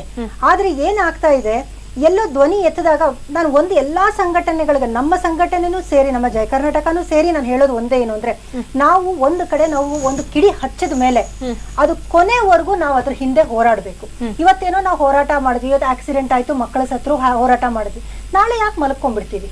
ಬೇಡ, ಅದಕ್ಕೊಂದು ನ್ಯಾಯ ದೊರಕಿಸ್ಕೊಡೋವರೆಗೂ ನಾವು ಅದ್ರ ಹಿಂದೆ ಇರಬೇಕು. ಯಾಕೆಂದ್ರೆ ಇನ್ನೂ ಒಂದೇನು ಅಂದ್ರೆ, ನಮ್ಮ ಸಂಘಟನೆಯಿಂದ, ಜಯ ಕರ್ನಾಟಕದಿಂದ ನಾವು ಇನ್ನೂ ಒಂದು ಮಾಡಿದ್ದೇನಂದ್ರೆ, ಏಕರೂಪ ಸಮಾನ ಶಿಕ್ಷಣ ಅಂತ ನಾವು ಒಂದು ಹೋರಾಟ ಮಾಡಿದ್ವಿ. ಸುಮಾರು 2 ಲಕ್ಷ ಜನವರೆಗೂ ಸೇರಿ ನಾವು ಇದಕ್ಕೆ ಒಂದು ಹೋರಾಟ ಮಾಡಿದೀವಿ. ನಮ್ದು ಏನಂದ್ರೆ, ಈ ತಾರತಮ್ಯ ಬೇಡ, state syllabus, central syllabus, ICSE ಅನ್ನೋದು ಬೇಡ ಅನ್ನೋ ಒಂದೇ ಉದ್ದೇಶದಿಂದ ಏಕರೂಪ ಸಮಾನ ಶಿಕ್ಷಣ ಬರ್ಲಿ. ಬಂದಾಗ ಏನಾಗತ್ತೆ, ಗವರ್ಮೆಂಟ್ ಶಾಲೆನಲ್ಲಿ ಓದೋ ಮಗನಿಗೂ ಅದೇ ವಿದ್ಯಾಭ್ಯಾಸ, ಪ್ರೈವೇಟ್ ಅಲ್ಲಾದ್ರೂ ಅದೇ, ಪ್ರತಿಯೊಂದ್ ಕಡೆ ಹಾಗೆ ಇದ್ದಾಗ ಈ ರೇಸ್, ಈ ಎಜುಕೇಶನ್ ರೇಸ್ ಅಂತ ಏನಿದೆ, ನಾನ್ ಮುಂದು ನೀನ್ ಮುಂದು ಅನ್ನೋದು, ಅದು ಹೋಗೋದು ತಪ್ಪತ್ತೆ. ಮತ್ತೆ ಇನ್ನೂ ಒಂದು ನಾನು ಪೇರೆಂಟ್ಸ್ ಗಳಿಗೆ ಹೇಳೋದು, ಒಂದು ಇಷ್ಟಪಡೋದೇನು ಅಂದ್ರೆ, ಈಗ ಏನಾಗಿದೆ, ಗಾಡಿಗಳಲ್ಲಿ, ಸ್ಕೂಲ್ ಬಸ್ಗಳಲ್ಲಿ ಮಕ್ಕಳನ್ನ ಕಳಿಸಬೇಕು, ಅದು ಅನಿವಾರ್ಯ ಆಗ್ಬಿಟ್ಟಿದೆ. ಯಾಕೆಂದ್ರೆ ಪ್ರತಿಯೊಬ್ರು ಕೆಲಸಗಳಿಗೆ ಹೋಗ್ತಾರೆ, ತಂದೆ ತಾಯಿ ಎಲ್ಲಾರು. ಒಂದೇ ಒಂದು ರಿಕ್ವೆಸ್ಟ್ ನಾನು ಏನ್ ಮಾಡ್ತೀನಿ ಅಂದ್ರೆ, ಒಂದು ಸ್ಕೂಲ್ ಬಸ್ ಅಲ್ಲಿ 20 ಜನ ಮಕ್ಕಳನ್ನ ತಗೊಂಡ್ ಹೋಗ್ತಾರೆ. 20 ಜನ ಮಕ್ಕಳನ್ನ ತಗೊಂಡ್ ಹೋದಾಗ ಶಾಲೆ ಒಂದು ತಿಂಗಳಲ್ಲಿ 20 ದಿನ ಕೆಲಸ ಮಾಡಿದ್ರೆ ದೊಡ್ಡದು, ಅಷ್ಟಕ್ಕಿಂತ ಜಾಸ್ತಿ ಇಲ್ಲ. ಯಾರಾದ್ರೂ 20 ಜನ ಮಕ್ಕಳಿರೋ ಅಂತ ಇದ್ರಲ್ಲಿ ಒಬ್ರೊಬ್ರು ಪೇರೆಂಟ್ಸ್ ವಾಲಂಟಿಯರ್ ಆಗಿ, ಇವತ್ತು ಬಸ್ ಅಲ್ಲಿ ನಾನ್ ಹೋಗ್ತೀನಿ, ನಾಳೆ ನೀನ್ ಹೋಗು ಅಂತ ಹೋದಾಗ ಆ ಡ್ರೈವರ್ ಆದವನಿಗೆ ಒಂದು ಭಯ ಇರುತ್ತೆ, ಈ ಮಕ್ಕಳ ತಂದೆ ತಾಯಿ ಯಾರೋ ಒಬ್ರು ನನ್ನ ಗಾಡಿಲಿದ್ದಾರೆ, ನಾನ್ ರ್ಯಾಶ್ ಡ್ರೈವಿಂಗ್ ಮಾಡಿದ್ರೆ ಇದು ಕಂಪ್ಲೇಂಟ್ ಹೋಗುತ್ತೆ ಸ್ಕೂಲ್ಗೆ ಅನ್ನೋದು ಆ ಡ್ರೈವರ್ಗೆ ಆ ಭಯ ಬರುತ್ತೆ. ಸೊ ಹಾಗಾಗಿ ಇದು ಒಂದು ಪ್ರತಿಯೊಬ್ಬ ಒಂದು ಪೇರೆಂಟ್ಸ್ ವಾಲಂಟಿಯರ್ ಆಗಿ ಮುಂದೆ ಬರ್ಲಿ. ಏಕೆಂದ್ರೆ ತನ್ನ ಮಗು ಸೇಫ್ಟಿ, 20 ಮಕ್ಕಳ ಜೊತೆ ತನ್ನ ಮಗುನೂ ಇದೆ, ಸೊ ಹಾಗಾಗಿ ಆ ಒಂದು ಪೇರೆಂಟ್ಸ್ ಆದವ್ರು ಅದೊಂದು ಜವಾಬ್ದಾರಿ ತಗೊಳ್ಳಿ ಅನ್ನೋದು ನಾನು ಅವ್ರ ಪ್ರತಿಯೊಬ್ಬ ಪೇರೆಂಟ್ಸ್ಗೂ ನಾನು ರಿಕ್ವೆಸ್ಟ್ ಮಾಡ್ತೀನಿ. ಓಕೆ ಸರ್, ಫೈನಲ್ ಆಗಿ ಇವತ್ತು ನಿಜವಾಗ್ಲೂ ನಾವೇನು ಇವಾಗ ಖಾಸಗಿ ಶಾಲಾ ವಾಹನದಲ್ಲಿ ಹೋಗಿರೋದ್ರಿಂದ ಈ ರೀತಿ ಅಪಘಾತ ಆಯ್ತು, ನೆನ್ನೆ ಇನ್ಸಿಡೆಂಟ್ ಆಯ್ತು, ಎಲ್ಲರಿಗೂ ಕಣ್ಣೀರು ಹೊಟ್ಟೆ ಉರಿಯುತ್ತೆ. ಆದ್ರೆ ಸರ್ ಸರ್ಕಾರ ಕೂಡ ಗಮನ ಹರಿಸ್ಬೇಕು. ಇವಾಗ ರಸ್ತೆಗಳನ್ನ ಸರಿಯಾಗಿ ಮಾಡಿಲ್ಲ ಅಂತ ಹೇಳಿದ್ರೆ ಯಾವ ಗಾಡಿ ಹೋದ್ರೂ ಆಕ್ಸಿಡೆಂಟ್ ಆಗುತ್ತೆ, ಮತ್ತೆ ಸ್ಪೀಡ್ ಕಟ್ ಹಾಕಲ್ಲ, ಮತ್ತೆ ಸ್ಪೀಡ್ ಎಷ್ಟೊಂದು ಸ್ಪೀಡ್ ಇರ್ಬೇಕು ಅಷ್ಟು ಹೋಗ್ಬೇಕು. ಇದನ್ನೆಲ್ಲ ಸಹ ಗಮನದಲ್ಲಿ ಇಟ್ಕೊಳ್ಳೋದು ಮತ್ತೆ ಸಹಾಯ ಮಾಡೋಂಥ ಜವಾಬ್ದಾರಿ ಕೂಡ ಸರ್ಕಾರಗಳ ಮೇಲೆ ಕೂಡ ಇರುತ್ತೆ. ಅದ್ರ ಬಗ್ಗೆ ಏನ್ ಹೇಳ್ತೀರಿ? ನಾವು ಪ್ರತಿ ಸಾರಿ ಬೇರೆ ಯಾರನ್ನ ದೂಷಣೆ ಮಾಡೋದಲ್ಲ, ಇದು ಸಹ ಒಂದು, ಯಾಕಂದ್ರೆ ನಮ್ಮನ್ನ ನಡೆಸುವಂತ ಸರ್ಕಾರ ಕೂಡ ಪಾತ್ರ ನಿರ್ವಹಿಸುತ್ತೆ. ಇದ್ರ ಬಗ್ಗೆ ಇದರಲ್ಲಿ ಮೊಟ್ಟ ಮೊದಲನೇದಾಗಿ ಶಾಲೆ ಮ್ಯಾನೇಜ್ಮೆಂಟ್, ಪೋಷಕರು, ಸರ್ಕಾರ 3 ಜನರದ್ದು ಒಂದು ಕೇರ್ಫುಲ್ ತಗೋಬೇಕಾಗುತ್ತೆ. ಬರೀ ಸರ್ಕಾರ, ಪೋಷಕರು, ಸ್ಕೂಲ್ ಮ್ಯಾನೇಜ್ಮೆಂಟು, ಇವು ಮೇಡಮ್ ಹೇಳ್ದಂಗೆ 3 ಜನನು ಒಂದು ಇದು ಈ ರೀತಿ ಆಗಬಾರ್ದು ನೆಕ್ಸ್ಟ್ ಅಂತ ಒಂದು ಇದಾದ್ರೆ 3 ಜನನು ಸ್ವಲ್ಪ ಯಾವ ರೀತಿ ಇಂತಹ ದುರ್ಘಟನೆ ನಡೀಬಾರ್ದು, ತಡೆಗಟ್ಟಬಹುದು ಅಂತ ಯೋಚನೆ ಮಾಡಿದ್ರೆ ತಪ್ಪೆ ಮಾಡೋದಕ್ಕೆ ಸಾಧ್ಯ ಇದೆ. ಎಸ್, ಇನ್ನ ತಾವೇನು ಹೇಳ್ತೀರಿ ಮೇಡಮ್? ಯಾಕಂದ್ರೆ ಮೇಡಮ್ ನಂದು ಒಂದೇ ಒಂದು ಪ್ರಶ್ನೆ ಇದೆ, ಏನಂದ್ರೆ ಈಗ ಎಕ್ಸ್ಟ್ರಾ ಫೀಸ್ ಕಟ್ಕೋತೀವಿ, ಮತ್ತೆ ಏನೋ ಆನ್ಯುವಲ್ ಡೇ ಅದು ಇದು ಅಂತ ಎಕ್ಸ್ಟ್ರಾ ಫೀಸ್ ಕಟ್ತೀವಿ, ಸಾಕಷ್ಟು ಹಣ ಕೊಡ್ತೀವಿ ನಾವು ಖಾಸಗಿ ವಿದ್ಯಾಸಂಸ್ಥೆಗಳಲ್ಲಿ. ಒಂದು ನಮ್ಮ ಮಗು ಓದ್ಬೇಕಾದ್ರೆ ಅದು ಪ್ರೀ ನರ್ಸರಿ ಮಗು ಆಗ್ಬೋದು ಅಥವಾ 10th ಮಗು ಆಗ್ಬೋದು. ಆದರೆ ಶಾಲೆಗಳಲ್ಲಿ ಈ ರೀತಿ ಸಮಸ್ಯೆಗಳನ್ನ ನೋಡಿ ನೋಡಿ ನೋಡಿ ಯಾಕೆ ವೆಹಿಕಲ್ಸ್ನ ಅವರೇ ಹಾಕಬಾರ್ದು ಅಂತ ಹೇಳಿ, ಇದು ಸಾಧ್ಯ ಆಗೋದಿಲ್ವಾ? ಖಂಡಿತ ಸಾಧ್ಯ ಆಗುತ್ತೆ ಮೇಡಮ್. ಯಾಕೆಂತ ಹೇಳಿದ್ರೆ ಸಾಕಷ್ಟು ಶಾಲೆಗಳಲ್ಲಿ ಈಗಾಗಲೇ ವೆಹಿಕಲ್ಸ್ ಅನ್ನ ಹಾಕಿದ್ದಾರೆ. ಅರ್ಧ ಇದೆ, ಅರ್ಧ ಇಲ್ಲ.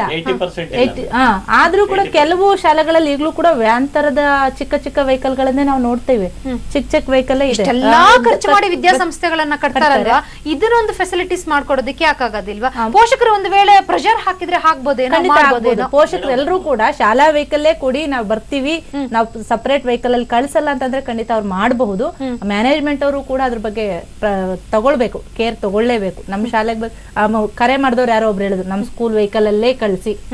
ಕಾರಣ ಅವ್ರದ್ದು ಯಾಕೆ ಹೇಳಿರ್ಬೋದು ಅಂತ ನಾನು ಅನ್ಕೋತೀನಿ ಅಂದ್ರೆ, ಈ ತರ ಏನಾದ್ರು ಪ್ರಾಬ್ಲಮ್ ಆದ್ರೆ ನಾವು ಅದಕ್ಕೆ ರೆಸ್ಪಾನ್ಸಿಬಿಲಿಟಿ ತಗೋಬಹುದು ಅನ್ನೋ ಕಾರಣಕ್ಕೆ ಹೇಳಿದಾರೇನೋ ಗೊತ್ತಿಲ್ಲ, ಅಥವಾ ಮನಿ ಮೈಂಡೆಡ್ ಅಲ್ಲಾಗೂ ಕೂಡ ಹೇಳಿರ್ಬೋದು.